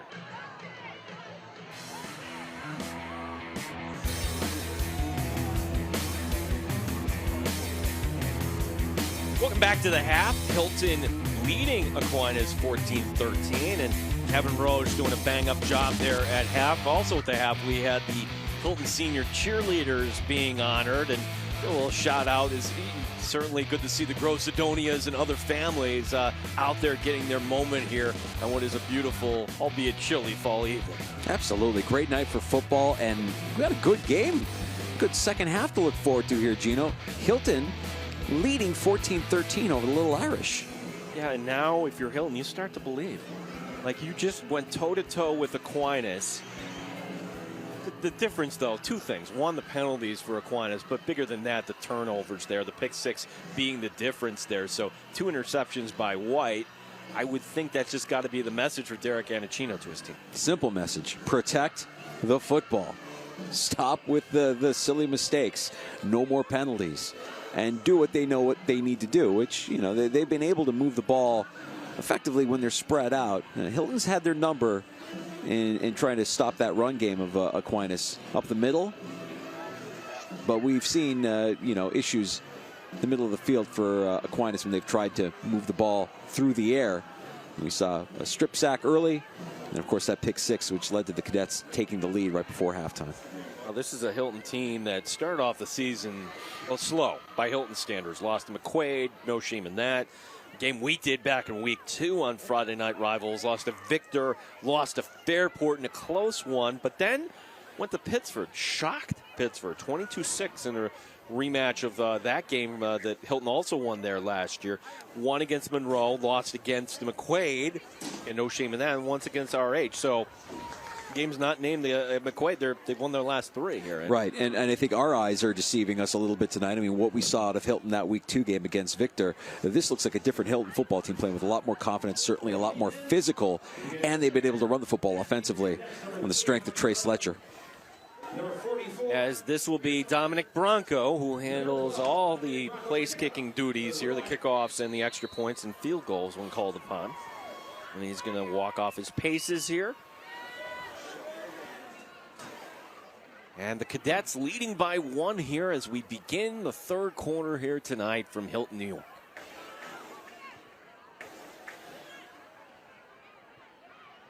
On one bounce on the far side, Trace Letcher is going to get it. Trying to break that seam. Letcher brought down from behind. Big play by Bryce Conyers of Aquinas, making the touchdown-saving tackle. We just mentioned his name right before the kickoff. It's Trace Letcher on the return, making another big play for the Hilton Cadets and giving them good starting field position here to start the second half. Let's see if they can continue that momentum that they gained at the end of the first half when they took the lead from Aquinas. That kickoff brought to you by A+ Junk Removal. A+, we want your junk. 1st and 10 at the 50. Let's see how good this Aquinas defense is. As Letcher running right side this time, that pile will move forward and they'll give him the progress to the Aquinas 46-yard line for a gain of 4. 27. Number 27, Trent Hill on the tackle. Number 44, Trace Letcher on Trent Hill with the tackle for Aquinas. Trent Hill, the unsung hero of that linebacking core for Aquinas. We spent a lot of time talking about Lucas Leone and Jaleel Johnson. Trent Hill having himself a nice game as well. 2nd down and 6. I formation. And the handoff going to Letcher. And that will go down to the 42. Very nice down and distance here. 3rd down and 2 for the Cadets. Number 55, Lucas Leone on the tackle. So Leone making the tackle there for the Lil Irish, the freshman. Number 44, Trace Letcher on the carry for the Cadets. We're going 3rd down and 2 for Hilton. Nicholas Fede will be the extra tight end in this formation on 3rd down and 2.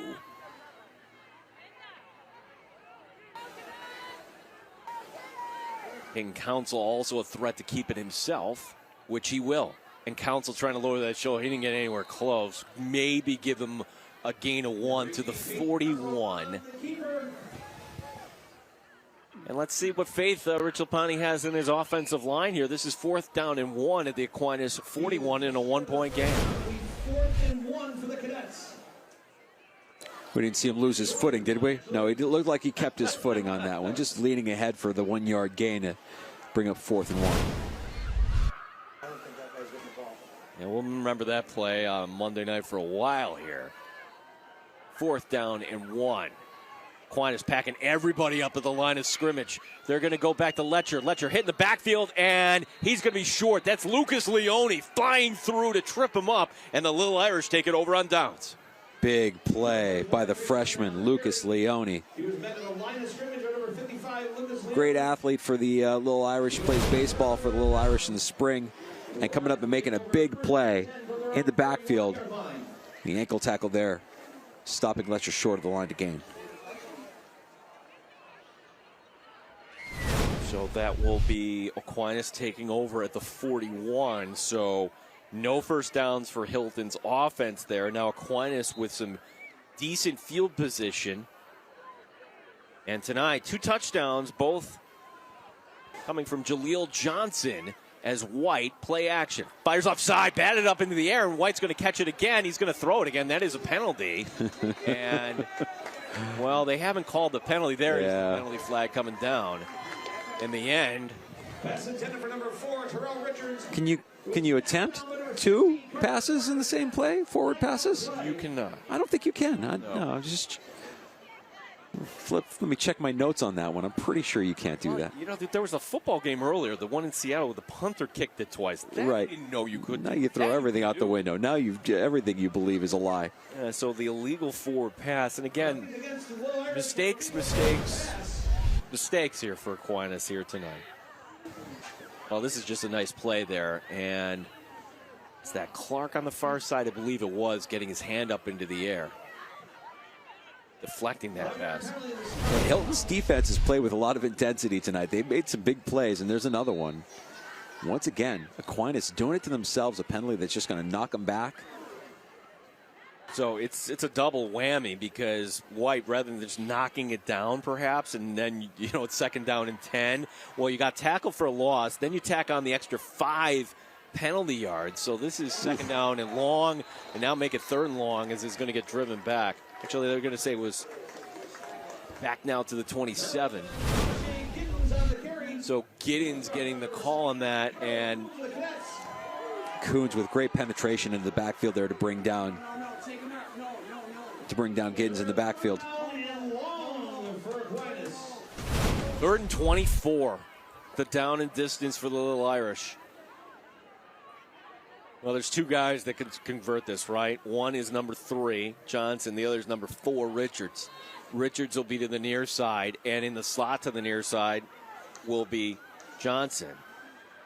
The snap, White looking right, under pressure. He's going to have to move to his left, across his body, across the field. He gets it to Richards, who breaks a tackle. Now Richards in the open field to the 40, the 45. He picks it up, and he's going to get more. 40, 35, 30. He's going to take it to the house, slowing up right at the end. Touchdown. Touchdown. Aquinas. Terrell Richards.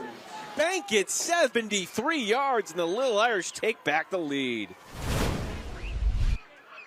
Tough break for the Hilton defense as they had him throwing across his body here. Never a good idea for the quarterback. And Luke Lockhart had Richards in his sight right there. Wasn't able to bring him down, and that was all Richards needed. Using that speed to the outside, and he's taking it to the house. It's another American Custom Exteriors and Interiors touchdown. The home improvement company that cares. Like you said, Danger, as soon as he was throwing it across his body, I'm thinking, ooh. Normally that doesn't result in good things, but when you have a playmaker like Terrell Richards doing that on his own, and Broncos' extra point is up and good. Aquinas taking back the lead. Another lead change. It's Aquinas 20, Hilton 14. William Mattar's Friday Night Rivals, driven by Matthews Automotive on CW Rochester.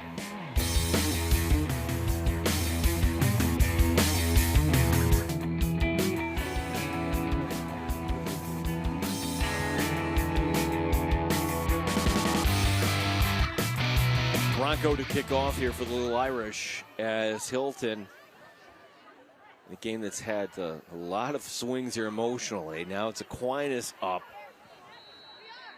Letcher was somehow able to get the kickoff last time. Let's see if Aquinas will kick off from the main playmaker for this Hilton team.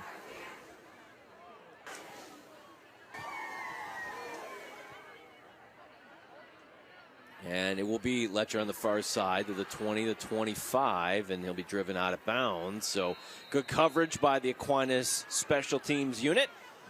Number 44, Trace Letcher on the return for the Cadets. And it will be Peyton Council in the offense going back to work here for Hilton. Only down by 6 here, as we've got lots of time left here in the second half. We had the first possession of the second half for the Hilton Cadets, and it was fairly standard for Hilton football. You had a lot of running. Run left, run right, run up the middle. You had a QB sneak. Let's see if Council gets his arm involved in this drive. And they're able to make something out of their second possession of the second half. 2 receivers will come to the near side here for the Cadets. Aquinas creeping everybody up near that line of scrimmage as Letcher trying to go between the tackles once again. Once again, that's going to be Leone getting the gain of 2 on the play. Now you're beginning to see why Derek Anacino made a freshman a captain on this team. Making some big plays here so far for the Lil Irish tonight. 2nd down and 8.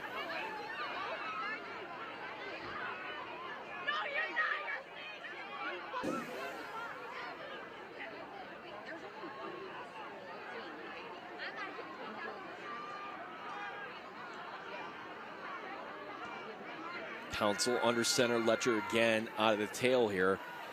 Play action, throwing over the middle. Man wide open into Aquinas territory and inside the 40. We've been waiting for that all night long. Tight end Nicholas Fede with the big reception, a first down for the Cadets. Beatty with the first down, and that's good for another Kangaroo first down. Lakeside Roofing and Contracting, home at Kangaroo, where we hop to it. Well, you see Feedy getting behind the secondary of Aquinas, and Council making that play with his arm that we were talking about. Big gain for Hilton, catching Aquinas defensively, napping there a little bit for the first down. That's with the run play action and the tight end getting open. We have the officials just asking to... They just figure out whatever it was with the clock as we start things back up here. At the 36-yard line, Aquinas creeping up some players near that line of scrimmage as Letcher will not get very far. He'll get maybe 1 on the play. Again, it's Leone at the bottom of that pile to make the tackle on Letcher.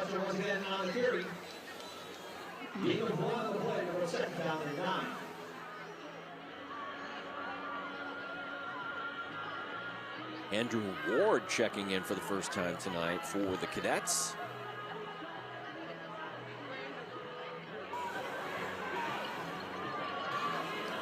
Castellana, the receiver, to the far boundary for Hilton on 2nd down and 9.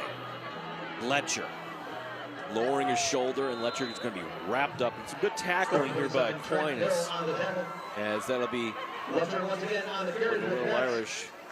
Number 27, Trent Hill, once again. 3rd down and 6 will be the down and distance as you watch Hill wrapping his man up.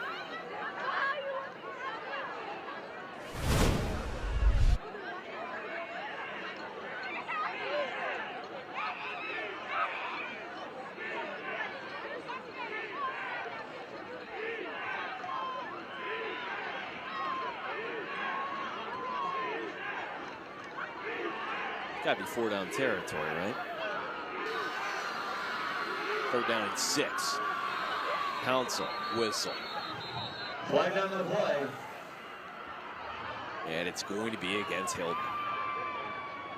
Can't have it.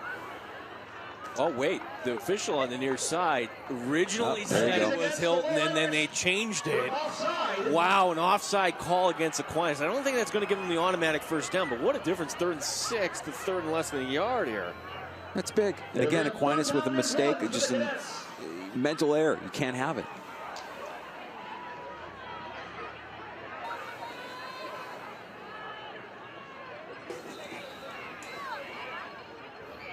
You'd have to think Hilton will keep it on the ground here, 3rd and 1.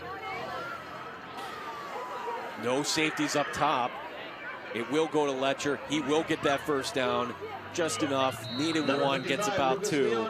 And that is good enough for another Kangaroo first down. Lakeside Roofing and Contracting. Home of Kangaroo where we hop to. And good awareness there by Peyton Council, Hilton's quarterback.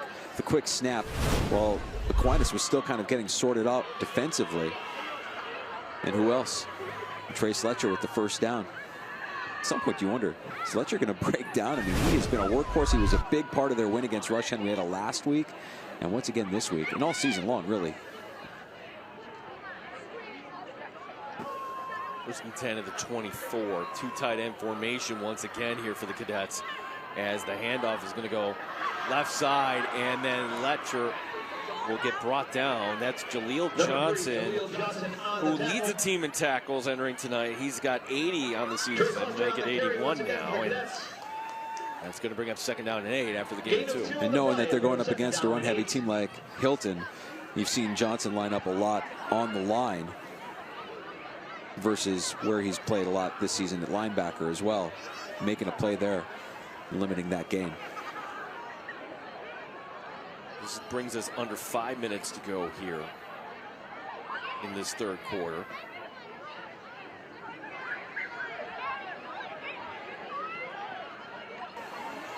Jerome will be the receiver to the far boundary here on second down and 8. The snap, Letcher getting the handoff, and he is going to run into a wall maroon and white. No gain on the play. Vandenbush holding the line there for Aquinas. It's a good football name, Jack Vandenbush. Third down and 8. Get a chance to call his name tonight, making a big tackle there. A passing situation, usually on a third down and 8, but maybe not for Hilton, as they will come out with a 4-receiver formation. No safety over the top here for Aquinas. They're creeping everybody up as Council setting up the screen, and there's a busted play, and going to the end zone is Trace Letcher. Touchdown, 22 yards.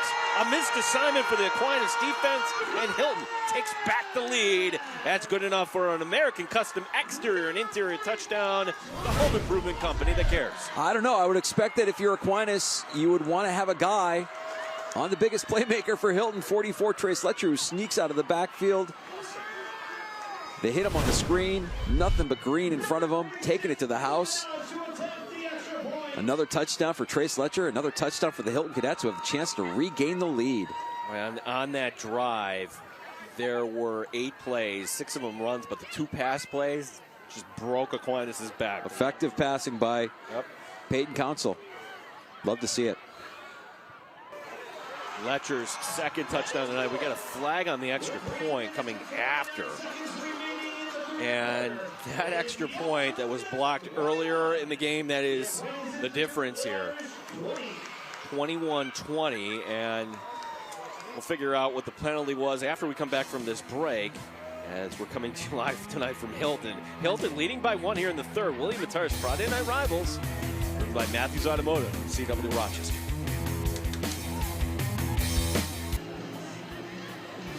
21-20 if you're just tuning in. Surprise, surprise. It's Hilton leading Aquinas. Now, going into that game last week against McQuaid, Aquinas ranked 7th, not in Section 5, in the state. And here they have their hands full here tonight to a Hilton team, 3-4 on the season. But again, we keep mentioning this, a Hilton team that has come around here in the last few weeks, winning 3 of their last 4. Trey Walker and number 34, Nico Young. Number 34, Nico Young, is deep back for the Lil Irish. And again, the Lil Irish are without their top playmaker tonight, Will Benjamin. 11 touchdowns in the season, not available, as Luka Dodge bombs it into the end zone for the automatic touchback. That's a way to prevent a return. A little adrenaline behind that kickoff, I think. Got all of it. Well, it's something interesting, and as Hilton, Coach Rich Lapani, he will allow players like Luka Dodge, who play for the soccer team, when they're available, to play the 2 sports. And why not? This started last year with a lot of team players last year.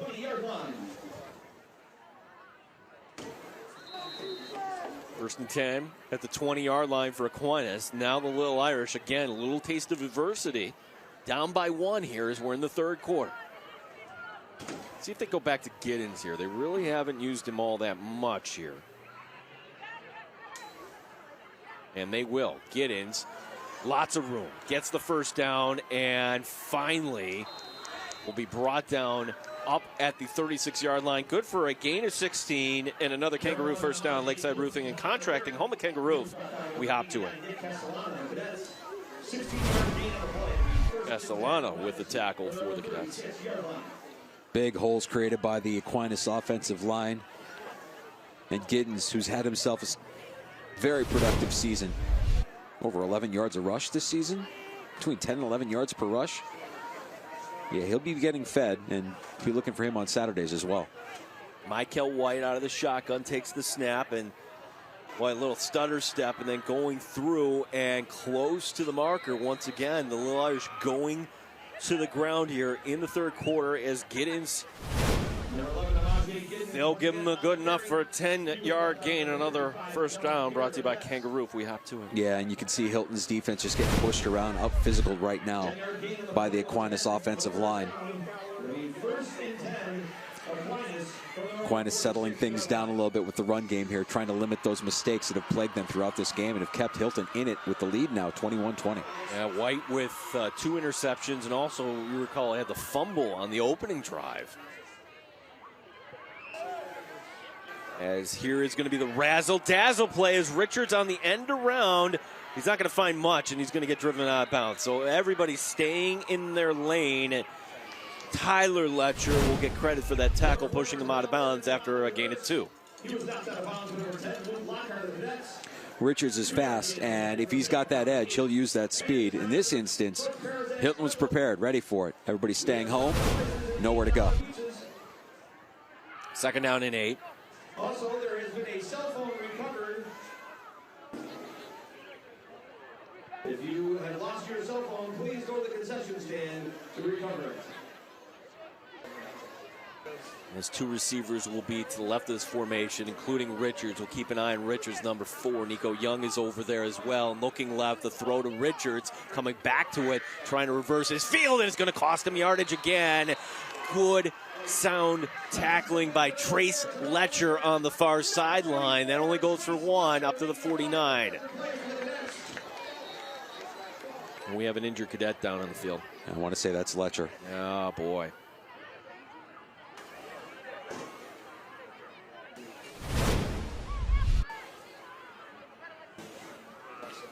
Let's see if we can tell what happened here. See Letcher getting a hold of him by the waist, spinning him around. See, he was just slow to get up. Yeah, could not get to his knees. As head coach Rich Lapani is over checking on his star player, Trace Letcher, number 44.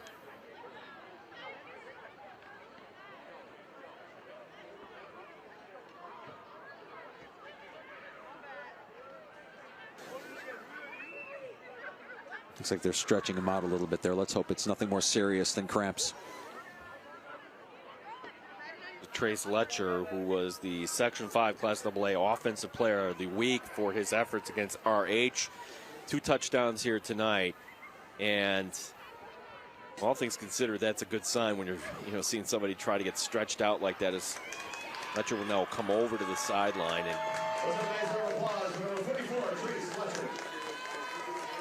I don't know if you've ever had a cramp danger. Those are the worst. They are absolutely the worst.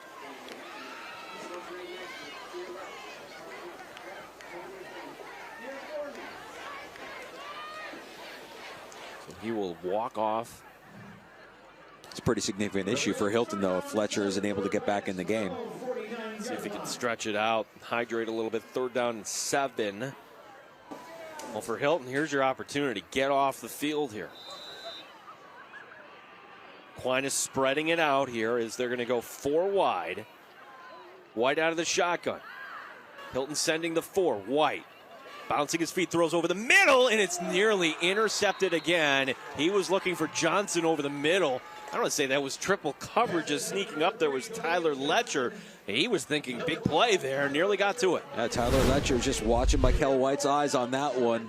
Breaking on the ball as it was released. Able to get his hand in there to break that up. Nice break up by Tyler Letcher.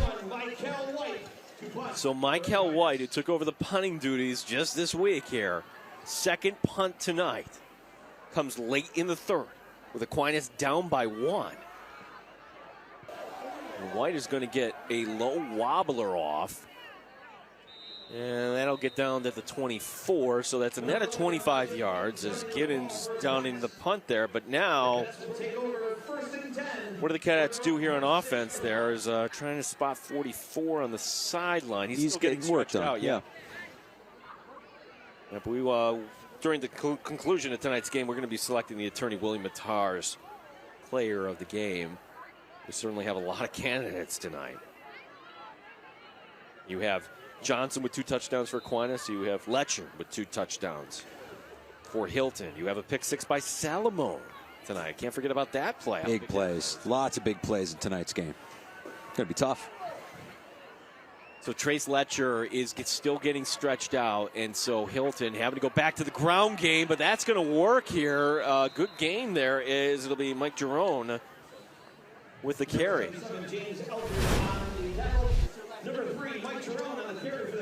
Eldred with the tackle, but not before a gain of 8. And nice cut there. So an opportunity for Mike Jerome, who is listed as a wide receiver. He's going in a running back here.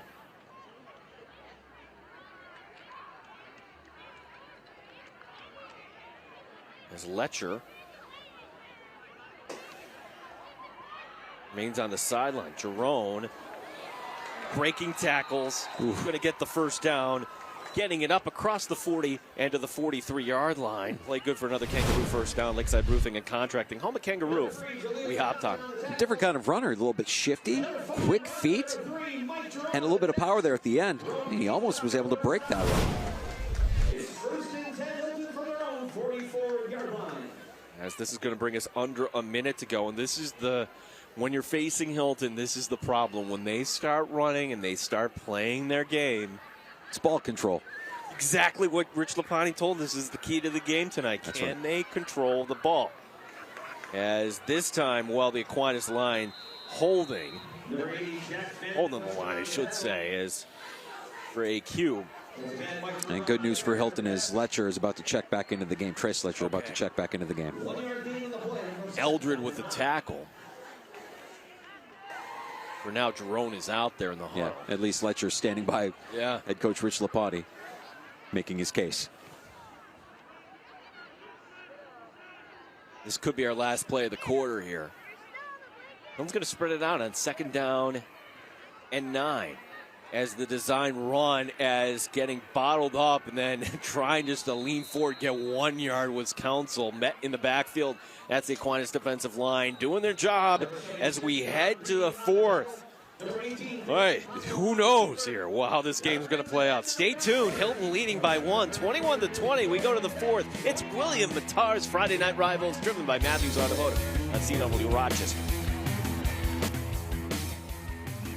Back here at Hilton, where the Cadets lead 21-20 as we get ready for the 4th quarter. We mentioned it is senior night here for the Cadets. They honored 21 football players before the game here tonight, including number 76, Joel Macera. Of course, Macera is a Cadet captain who suffered a serious leg injury back in the spring. And while he's returned to practice, the 6'2", 315-pound lineman has not played a single down this season. Head coach Rich Lapani told us he feels just terrible for that senior, guys.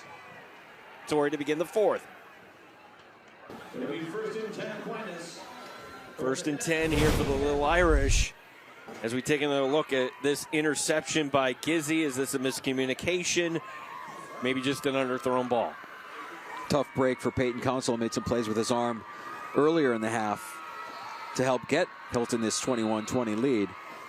Gizzy saw that one all the way. Sometimes football is just a microcosm of life, that things don't go according to plan. This was not the plan for Aquinas tonight, but here's their opportunity to get back the lead as they are down by 1 here to begin the 4th. See if they can fight through this adversity tonight, as there will be 4 wide receivers. White will pitch to the right side. Giddens trying to get around the corner. Amaje Giddens will get forward, and there's going to be a block in the back, it looks like, against the Aquinas Lil Irish here, as that pink flag is down on the field. And indeed, I think they're going to get number 4, Terrell Richards, to the block in the back there, and that has been the bugaboo here for Aquinas tonight, the penalties. You see some of the Aquinas players very frustrated, and I think they're frustrated with themselves. They know that these penalties are really what's holding them back from doing what they're accustomed to doing, moving the ball at will against teams throughout the course of the season. We just got a shot of Jaleel Johnson kind of crouched over, like, can't believe another penalty right there. That's going to cost them and any sort of momentum offensively. So instead of 2nd and 4 right in that neighborhood, it's now 1st and 25 for the Lil Irish. And as Kevin Roach mentioned last Saturday, Aquinas, they did not have their normal routine, the practice, the lift, the yoga. And Coach Derek Anacino wanted his team to refocus, as here will be the ball going right back to Richards, and the ball goes in and out of his hands, incomplete. That's intended for number 4, Terrell Richards. 2nd down and 25.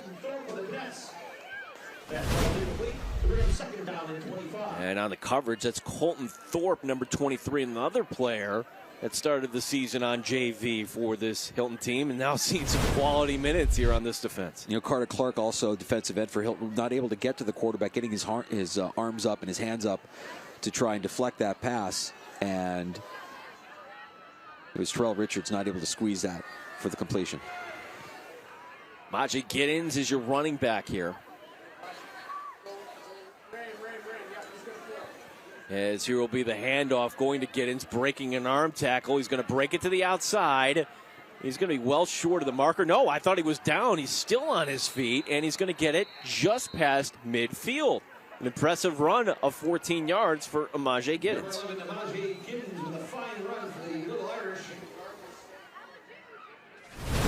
Still will be 3rd down and 12. Yeah, arm tackles aren't going to work with Giddens. In fact, you might need, what do you say there, 5, 6, 7 cadets to bring him down? Johnson, the receiver, in the slot to the near side. This is 3rd and long here. White, here comes the pressure, setting up the screen nicely. Giddens, though, is going to be tackled by Coons, and the flag comes down late here from the official on the far side. So that was short of the marker by about 5 yards. And the Aquinas running back a little slow to get up here on that play.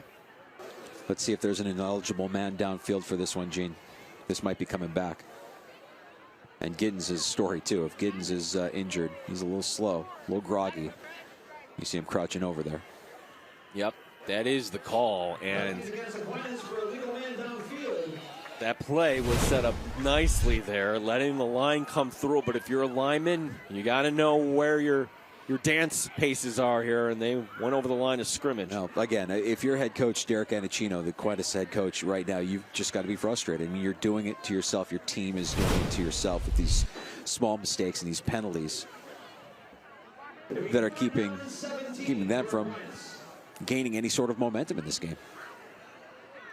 So Rich Lapani is asking the referee for an explanation on why the ball got marked back to the 45, and now we're going to have a stoppage here.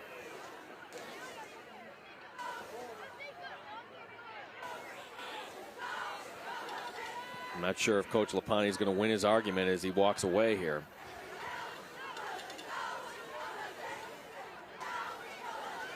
So he will accept the penalty. 3rd down, 17.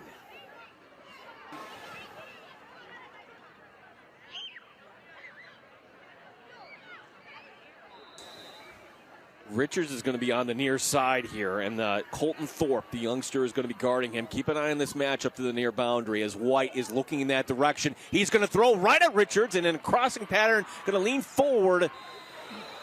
close, but a yard shy. So Hilton keying in on number 4 there on the square in route. And this will bring up 4th down and 1. You figure Aquinas is going to go for.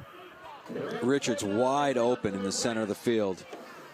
Good tackle to hold him short, but when you had 3rd and long and Aquinas' offense on the ropes, could have used a little bit of tighter coverage there on Richards. So Giddens, remember Giddens was shaken up a couple plays ago. He is going to come off the sideline and join his team here, getting the play in, and he might get the call here on 4th down and 1. Big play, needless to say. 4th down and 1 in a 1-point game. White takes the snap. Play action. Has time. He's going to get the first down. He's going to take off to the right side. Michael White doing what he needed to do. What a smart play there as he gets it down to the 33-yard line. That play good enough for a first down, brought to you by Lakeside Roofing and Contracting, home of Kangaroo, where we hop to it. That's a little bit of trust there from head coach Derek Anacino, putting it into his quarterback's hands and letting him decide if he wants to throw it downfield or tuck it and run. He chose the latter, enough for a first down.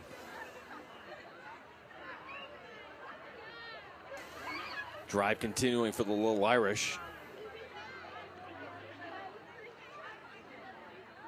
All at the 33.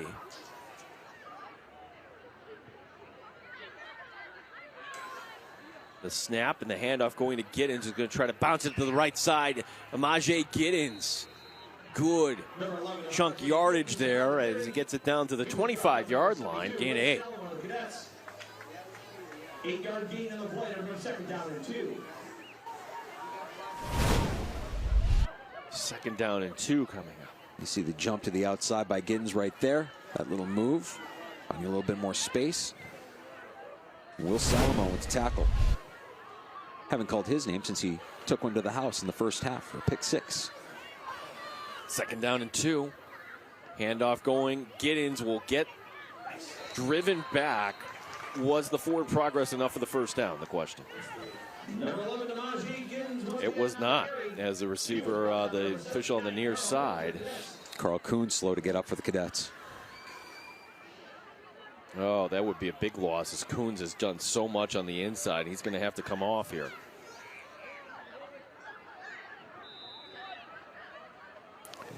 Jake McMahon checking in to take his place. So Jake McMahon, the 4th player for Hilton that was called up from JV, a freshman.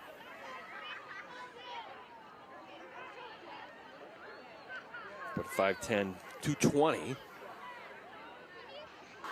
That's some size. Yeah, for a freshman.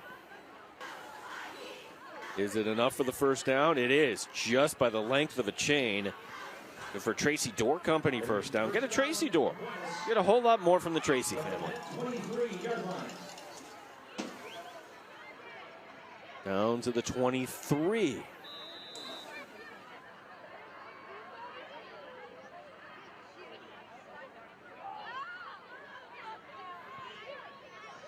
Johnson to the far side, as is Richards. 1st and 10. White handing it off, and that's going to go between the tackles to Conyers. And Conyers will get it to the 20, just inside the 20-yard line, inside the Connors and Ferris injury law red zone. 3-yard gain on the play on 2nd down and 7. Coons checking back in for Hilton.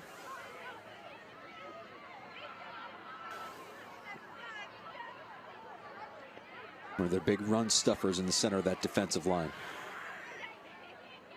along with Jaden Whitfield.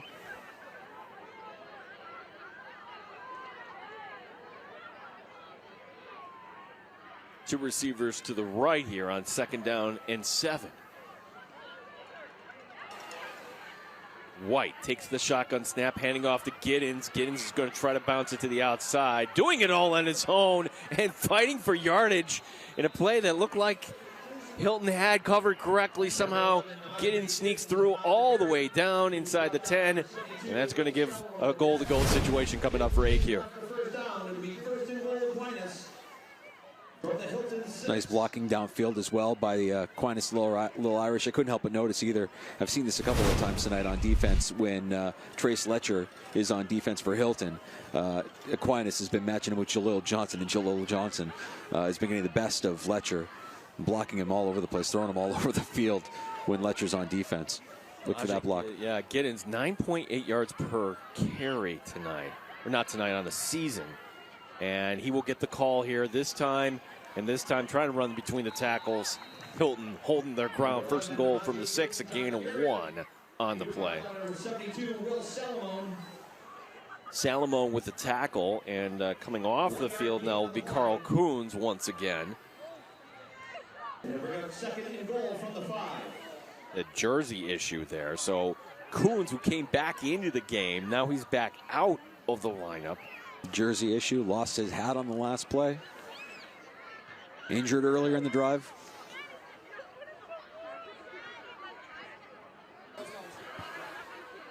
Second and goal from the 5.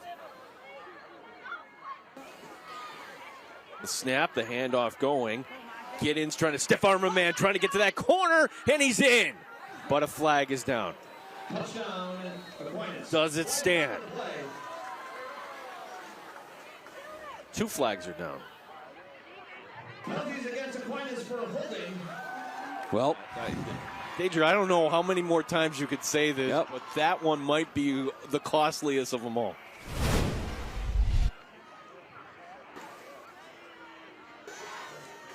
There it is right there. Yep. And when you had that much space on the outside, you had a feeling they were going to run it to the outside and use some of that speed. That's the first time I've ever seen a ball carrier get hit by the flag, too. A pink flag, no less. Second and goal from the 18. Wow, so what was a touchdown is now back to the 18-yard line, second and goal. Let's take another look here. Yep, right in the pocket there. And that beanbag comes flying in.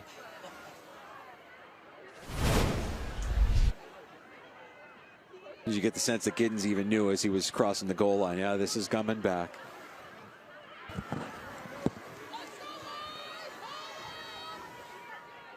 Getting hit by the flag on the way into the end zone, I guess, will make you think that way. 2 receivers left, 2 to the right. White bouncing his feet. He's in trouble. Rolls away from 1. Still on his feet, and White gets tripped up. He's going to throw it, and Hilton Bunch is saying, yes, that is going to be intentional grounding there, as no receiver was in the area. Just throwing it forward. Sean Riley, the closest player, trying to sell that he was in the area. So the grounding call. Hilton's defensive line getting the job done.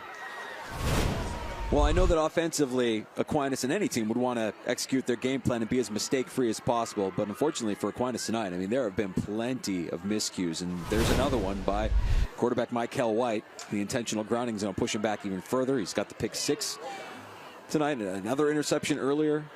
Luke Lockhart, the recipient of that interception for the Hilton defense. So you get the loss of down.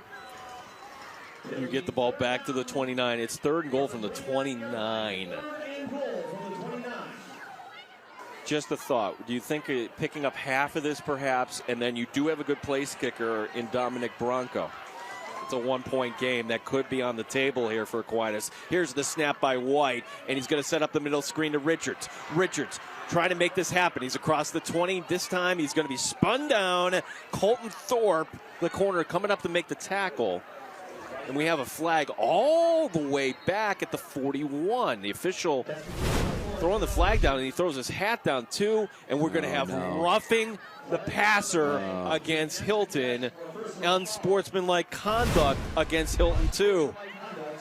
Wow. And for every error, every mistake, every miscue that Aquinas has had to keep this game close, Hilton just giving it right back with that miscue. That penalty is a costly penalty and an unnecessary penalty. So mark it off, and now the officials are going to discuss it.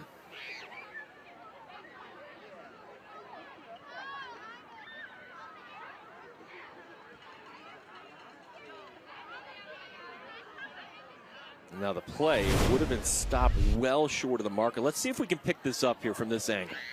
Chris, our director, White. Oh, you're going to... Really? That can't be it, can it? There must have been something more than just that we weren't able to pick up on our cameras.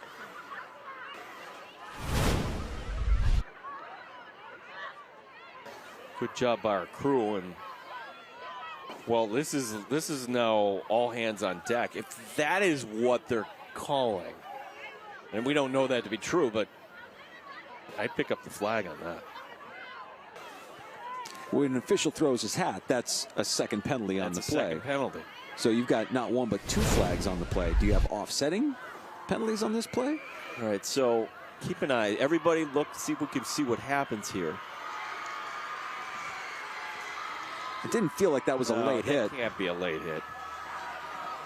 Nope, both against Hilton. Both penalties will go against the Cadets.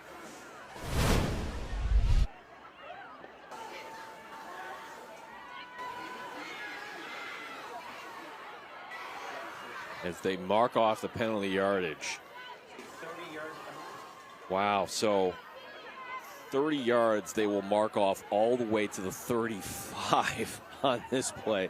It is what has been the strangest of first and goal situations. Let's start off first and goal to go at the 6, a holding call, and then an intentional grounding call back to the 29, and now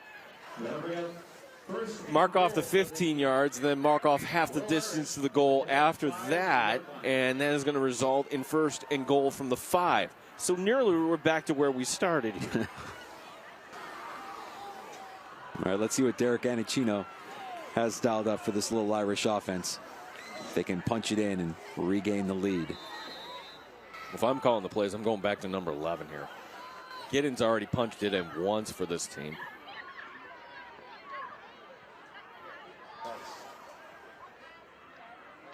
Clock starting back up here.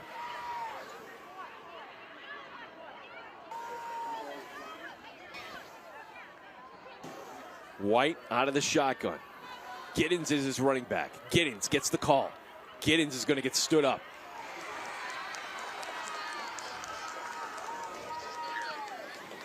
Again, that's 79, Carl Coons. It was one of the keys to the game coming in from the Hilton defense, proper tackling. And you saw it right there, good form tackle, keeping Giddens out of the end zone, keeping that game minimal. Aquinas huddling up here.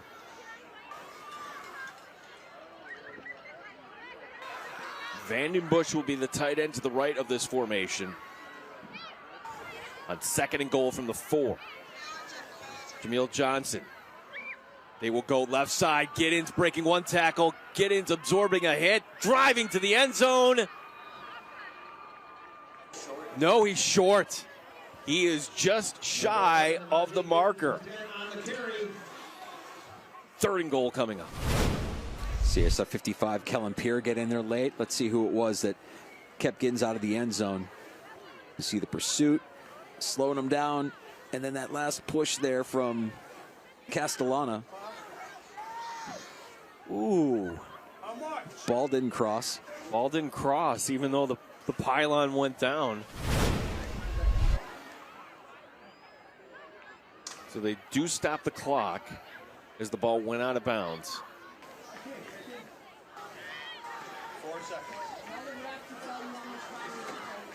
4 minutes. 4 minutes. Yes, 4 seconds. All right, so Next time, tell us stop the clock, too. Stand there and stare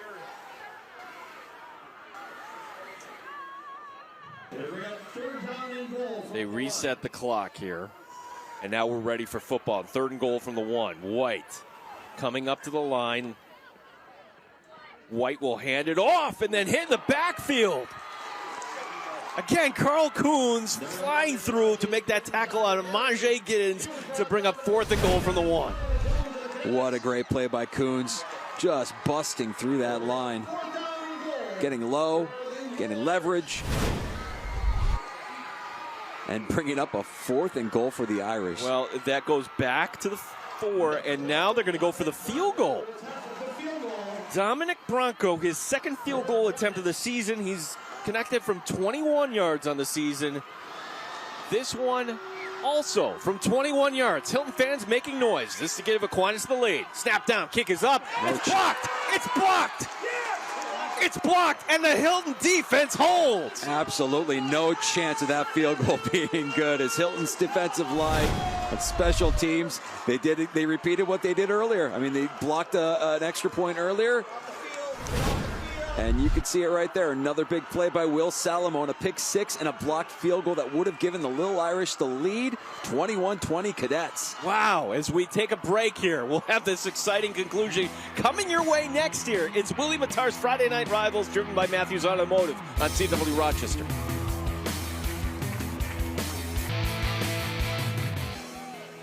Will Salamone with the blocked field goal, also had the pick six earlier in the game. My goodness, you can't make two bigger plays than that for Hilton, as the handoff was going to go to Letcher. So good to see Letcher. Remember, he was cramping up earlier.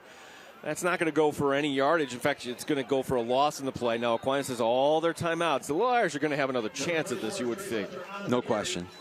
And right now, you wonder if Rich Lapani is going to be satisfied with getting Aquinas to use those timeouts. They just used their first. Timeout Aquinas. So Hilton to huddle up here. And you have a good punter in Luka Dodge. I don't think if you're Hilton, you're gambling here. I think you're trusting your defense here. Well, let's not forget, Hilton did break off a 54-yard rushing touchdown earlier in this game. Trace Letcher has been an absolute workhorse. So go back to Letcher. You agree with that? Yeah. Yeah. Dial up a play that's going to get Letcher in space and you know, create some of those openings in the interior. Put the pressure on Aquinas. It'll be second down and 12 from the 6 for the Cadets. Remember, Letcher scoring a touchdown earlier. He was wide open in the flat. They left him alone. Maybe some trickery, too, to get your playmaker open in space. So this will be second down and 12. 3:05 the clock reads here at LeBeau Field. 4 wide receivers. As it will be a pass from his own end zone. Throwing left side, it's intercepted. Touchdown! Oh. Touchdown, Aquinas! You've got to be kidding me! That's number 6, Sean Riley. And Aquinas has retaken the lead.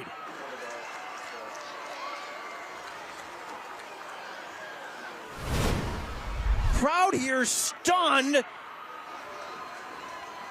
as the pick six Riley walking into the end zone. I mean, I have to imagine that Peyton Council didn't even see Riley there, because throwing that is inexplicable. Sean Riley has never made a bigger play in his Aquinas career, as the Little Irish here are going to go, you would have to think, for 2. And they're calling timeout to talk it over. We should mention that's another American Custom Exteriors and Interiors touchdown, the home improvement company that cares. Just a shocking turn of events here at Hilton. Rich Lapani just throwing wrinkles at us, Gene. I don't think any of us were expecting him to throw the ball there on second down, deep in his own territory. Showing a lot of faith in his quarterback. And they've been able to run the ball fairly effectively. Trace Letcher has been the workhorse. And it bit him. Yep. It bit him.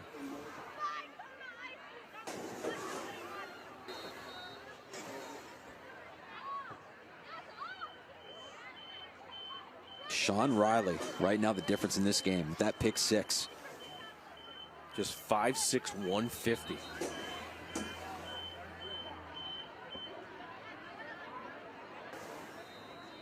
And now Aquinas, after the timeout, they're being called back out of the field here, going for 2.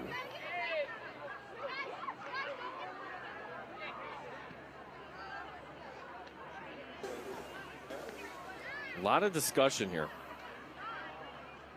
I see White on the field, so yep, they'll huddle up, line up for 2. So Leone is going to line up here He's reporting eligible. He was in a tight end position. 2-point conversion attempt. Flag coming down. Right at the beginning.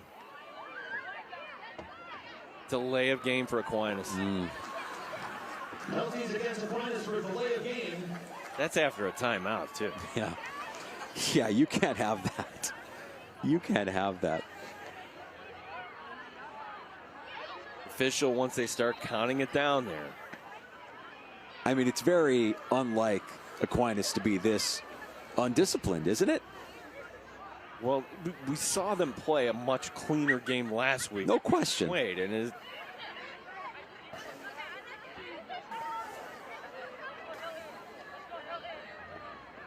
two receivers right, one to the left. And so now after the penalty, this is a 2-point conversion from the 8-yard line. Here will be the snap.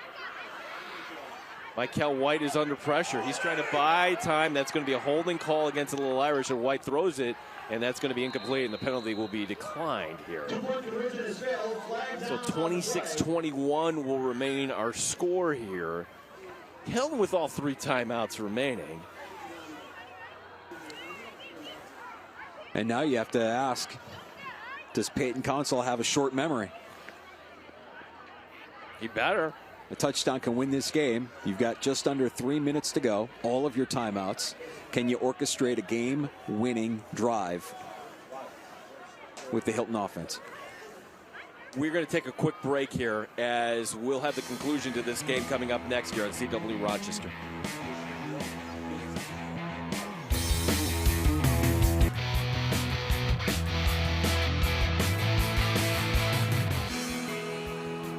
The shocking pick 6 here for Hilton. Aquinas taking the lead. 2-point conversion, no good. So we're at 26-21. And I'm wondering, is Letcher okay? He was out there on that play, but the decision to throw the ball from your own end zone, Mike Danger, that... Well, Letcher's been taking punishment all night long, both on offense and on defense. He's been getting thrown around a bit defensively by Jaleel Johnson of Aquinas, when Aquinas has had the football offensively, and you see him on the sideline now. He's getting work done. It looks like his hamstring might be bugging him a little bit, getting stretched out, and he'll certainly need to be a part of this Hilton offense as they try to orchestrate a game-winning drive. As running around be Jerome, and Jerome will get swallowed up in the end as that only gets back to the 20-yard line.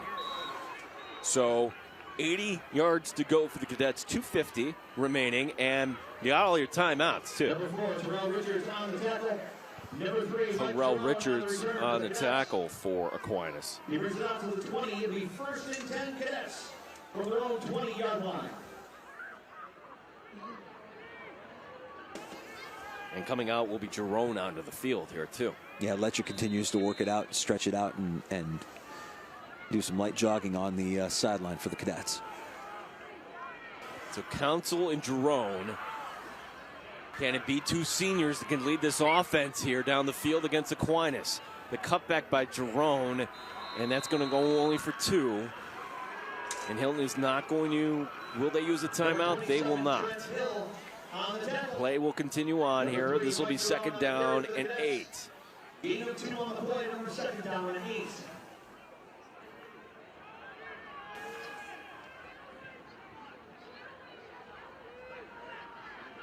Boy, these teams have been battling, haven't they, Gene? Did you see Amaje Giddens just now kind of slouched over?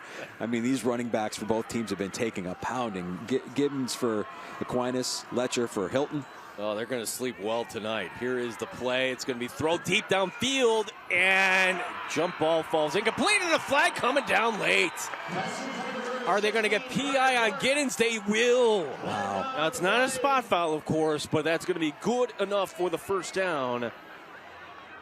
That's a tough play. It's almost like a jump ball there.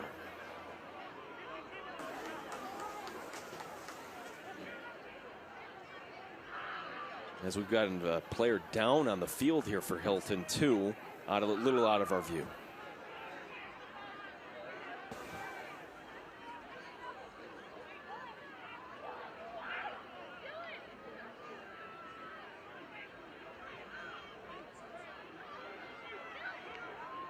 Yeah, I'm wondering if that's the wide receiver. Nope, not the wide receiver. 16. Yeah, it's Carter Clark. So Carter Clark, his first target of the night, is able to draw the penalty. And you be the judge at home. Is this PI? Official timeout.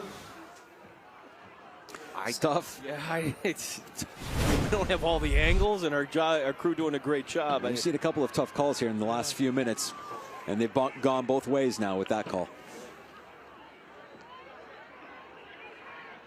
So that will move the ball up to the 34-yard line. We should mention that play. Good for another Tracy Door Company first down. Get a Tracy Door. You get a whole lot more from the Tracy family. First and 10 to the 37.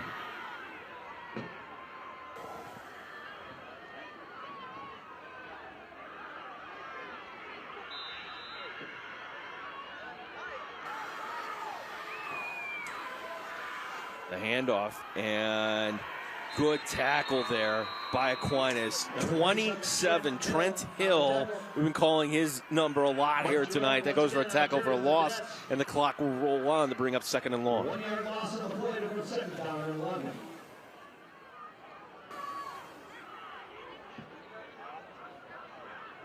I figure the Cadets have to pick it up here at some point. Yes, they do have their 3 timeouts remaining.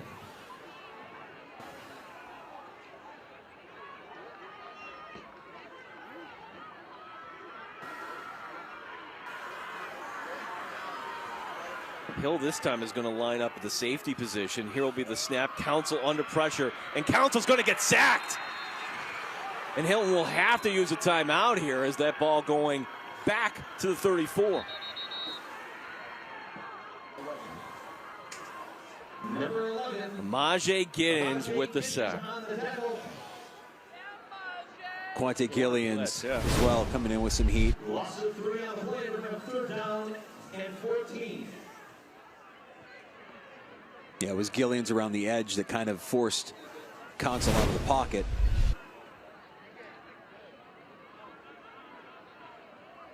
And Giddens to clean it up. Big play for the AQ defense. So 1:17 remaining here at LeBeau Field. 3rd and 14. 2 timeouts remaining. And again, no Trace Letcher on the field right now for the Cadets.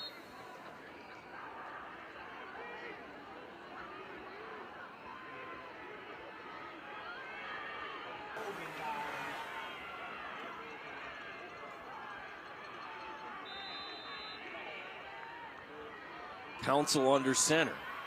Takes the snap in the pocket, throws across his body, and that's going to be batted away. And again, that's going to be number 6, Sean Riley with the breakup. And now Aquinas, 1 play away from sealing this game. That was a dangerous pass by Council. Not really taking what the defense is giving him there. As you can see, it was plenty of coverage on that side of the field. Aquinas had it sniffed out. And I'm serious, I don't know that he can see Sean Riley.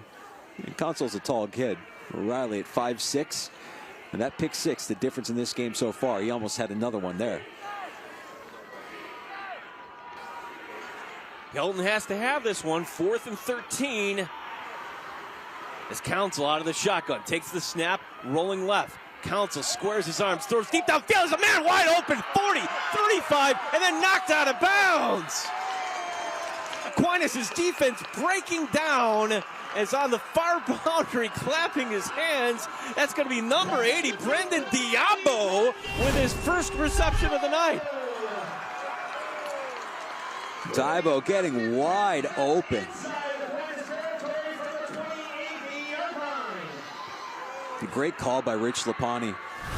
40 yards down to the 28-yard line. What a wild game here. 1:05 remaining. Hilton 1st and 10. Council fires, going to the end zone. Jump ball, Castellana. Did he come down with it? No, incomplete yet. See it roll away. Nicholas Castellana nearly coming down with it. Yeah, Castellana had the height advantage there. Went up and got it. Just not able to secure it on the way down. And a good break up there as well. CJ Kamek Free safety for Aquinas with the pass breakup. Stops the clock with 59 seconds remaining. Gene, this is not what I expected when we started tonight. This whole second half is not what we expected. This has been a lot of fun. Second down and 10. Council under pressure, sets up the middle screen, and that time it's going to get incomplete there. Good play by Council just to throw it at somebody's feet there. And that will bring up 3rd and 10. That took 5 seconds off the clock.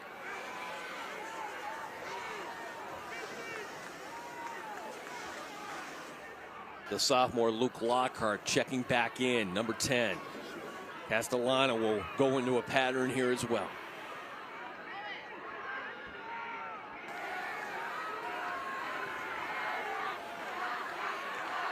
Four wide receivers. Here's the snap. Here comes the blitz. The throw across his body, and it's going to be caught. Caught down at the 16-yard line, close to the marker, and the official from the far side saying first down. First down for the Cadets. Good for another Tracy Dorr Company first down. Get a Tracy Dorr. You get a whole lot more for the Tracy family. Castellano knew where he had to get to, and he sat right down. But both of these quarterbacks tonight have had their share of mistakes, but it's refreshing to see Peyton Council with a short memory just having given up that pick six that cost them the lead, now driving his team down the field with the potential to win this game with under a minute to go. The ball is at the 18-yard line. 1st and 10 from the 18. Hilton using a timeout here. So that will leave them with 1.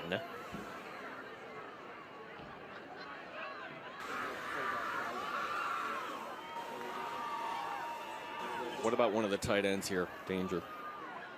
To me, the tight end over the middle might be there. Council huddling up with his teammates. Yeah, keep an eye on 16, Carter Clark, team captain. Andrew Ward, number 21, is going to be the receiver in the slot to the left. He's yet to be targeted tonight. Fans are going crazy here at LeBeau Field as the play action. Throwing, man, open, end zone, touchdown, touchdown, touchdown, Hilton. The Cadets have retaken the lead with 40 seconds remaining. Clark.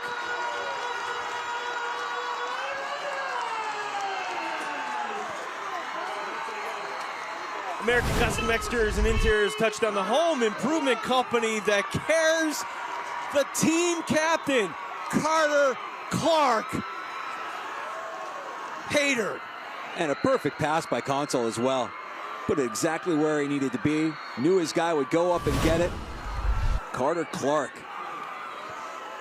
to reclaim the lead for the Cadets. 37 seconds left, and Hilton to use their final timeout. 7 plays, 80 yards that drive going. 5 of the 7 plays through the air. Not your typical Hilton offense. No. Can we just salute Peyton Council? Absolutely. After making that mistake, leading his team the way he did down the field. Hey, and how about head coach Rich Lapani as well? Throwing in some wrinkles. A couple of really nice play calls there. Now, Hilton is going to go for 2 here. As obviously 27-26. Make it a 3-point game because there are 40 seconds remaining here. And Aquinas still has 1 timeout remaining as well, Gene. Boy, that blocked field goal looks pretty big now, doesn't it? Massive play. Yeah, the special teams points Aquinas is left on the field here tonight. Letcher is out of the tail of the eye. Council, play action, throws, ends a wide open 2-point conversion. He's good on the far side. That is Nick Feedy, the junior. And it's now a 3-point game, 29-26 as we take another look at this 2-point conversion. Is Hilton getting hot at the right time? Gene, Peyton Council playing unbelievable here down the stretch. This 80-yard drive, the 2-point conversion, and now a 3-point lead against the Aquinas Lil Irish. Big drive by the Cadets. Now let's see if the defense can hold up with 40 seconds remaining. I'm telling you, this game's not over yet. 40 seconds And Bronco, yes, he's had 2 kicks blocked, though, but he does have a leg here. This return is going to be key. As they're shooting off here like a pink smoke bomb here, too. Can't see it on the camera, but this crowd is going bonkers here tonight in Hilton. As the Cadets, 3 and 4 entering tonight, and the Lil Irish just a week ago, number 7 in the state. And now for Aquinas, this game isn't over. Let's see what the Lil Irish are made of here. Down by 3. It is another A+ junk removal kickoff. A+, we want your junk. For Aquinas, number 4, Terrell Richards, and number 11, Elijah Giddens. Number 46, Luka Dodge to kick off. Where does Dodge kick this off? Does he just squib it? Yeah. You betcha, as it's going to go the far side, and that will be driven out of bounds. So a chance here for Aquinas with 1 timeout remaining. Return there by Nico Young. 35 seconds remaining.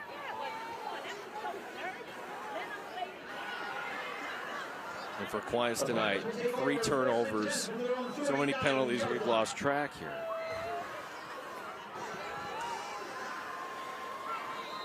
All at the 39-yard line. Figure they at least have to go 50 yards to get into range here for Bronco.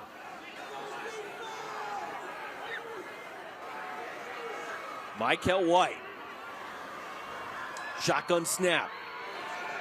Throwing over the middle. Oh, it's incomplete. He had in a crossing route Terrell Richards, all a little low, and that stops the clock with 31 seconds remaining. Well, that's one I'm sure White wishes he had back, because he had his guy, just a little inaccurate on the pass, and no real excuse. Pressure wasn't really there from the Hilton pass rush.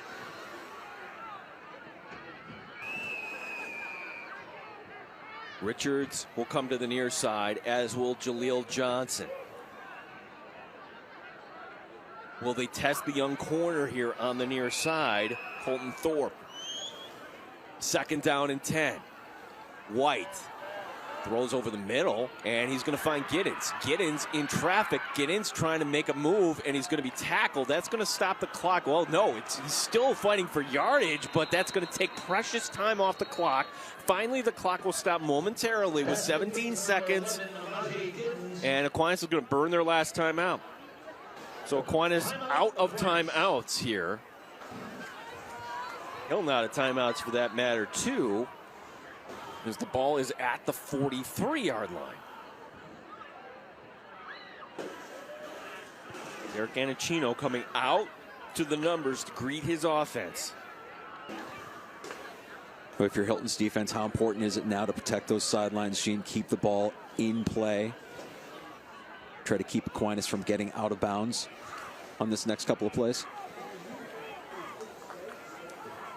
I thought last week was the game of the year, 22-21. This has been wild. Bonkers. This has been a wild one.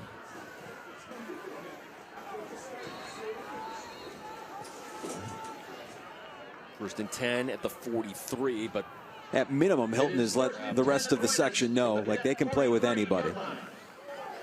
Despite how their season may have started, or the idea that they had to play McQuaid twice on their schedule. Maybe they get McQuaid a 3rd time. Could happen. McQuaid, I'm sure, is watching this back, and Coach Bates saying, oh, yeah, that's going to be an opponent. Here's the play now as White takes the snap. 4 men coming up in the blitz. White under pressure. He's going to throw it away. Smart play. Giddens was in the neighborhood, but the pass rush too much there. That stops the clock with 11 seconds remaining. Carter Clark once again just got the touchdown pass for the Cadets, and coming off the end there and applying the pressure to White at the last minute, forcing that incompletion. That ball went out of bounds. They didn't have another ball, so they had to go get it. So this gives Aquinas a little bit of an extra breather here to figure out what they want to do, as they finally will spot the ball, and now the play clock will start to run. Lil Irish moseying up to the line of scrimmage. This is 2nd down and 10, but only 11 seconds remaining. White takes the snap. White bouncing those feet. He's going to throw deep over the middle. He's got Richards. He's got to get out of bounds. Richards trying to get to the sideline. He's going to be taken out of bounds. 2-1. It's over. Hilton has pulled it off.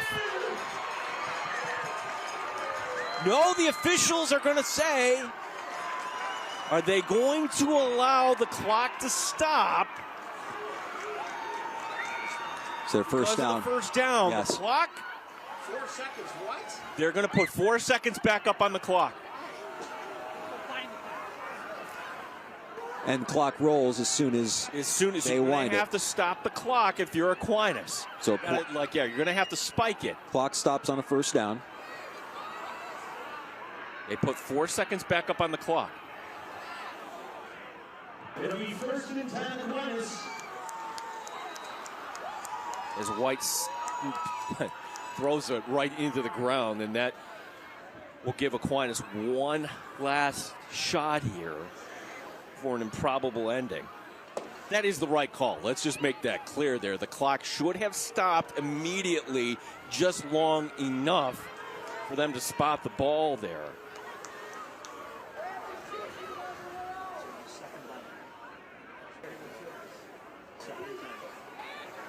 Well, let's see if Hilton can regain their composure here on defense.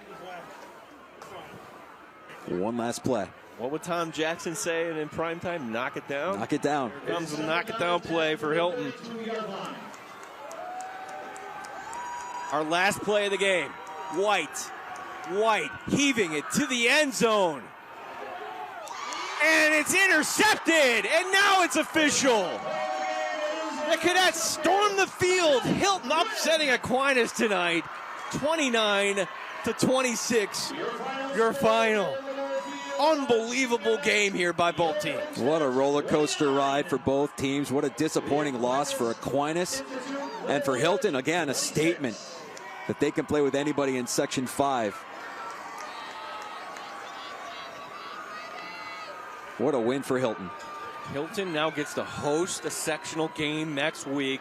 The Cadets started the season 0-3. They have clawed their way back to 500, and now with a win like this, they put the rest of Section 5 on notice that they're going to be a very tough out come sectional time as teams shaking hands at midfield. What a game we have here for tonight. We will have post-game comments coming up. Kevin Roche and the Friday Night Lights trophy presentation, the illuminating expression scoring summary as we take a look there. 29-26. Hilton getting the win tonight here. This is Friday Night Rivals, driven by Matthews Automotive on CW Rochester.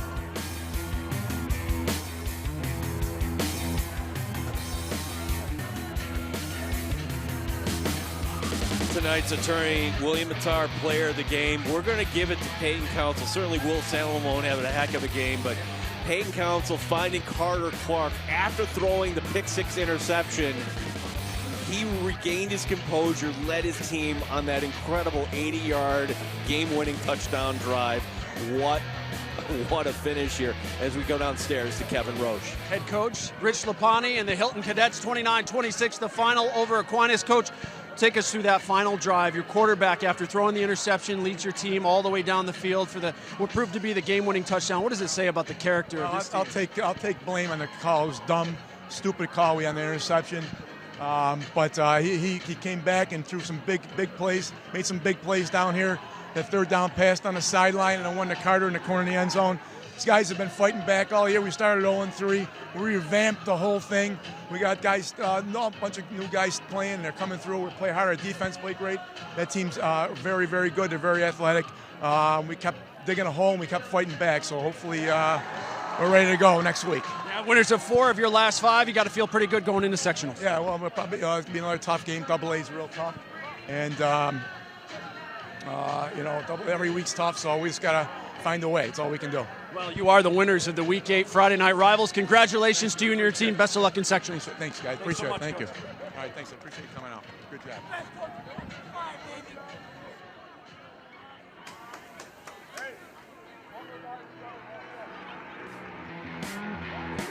I want to thank everybody for watching here on the broadcast tonight. For my partner Mike Danger, for Kevin Roche, for Steve Sinusall, and the fantastic crew here at CW Rochester.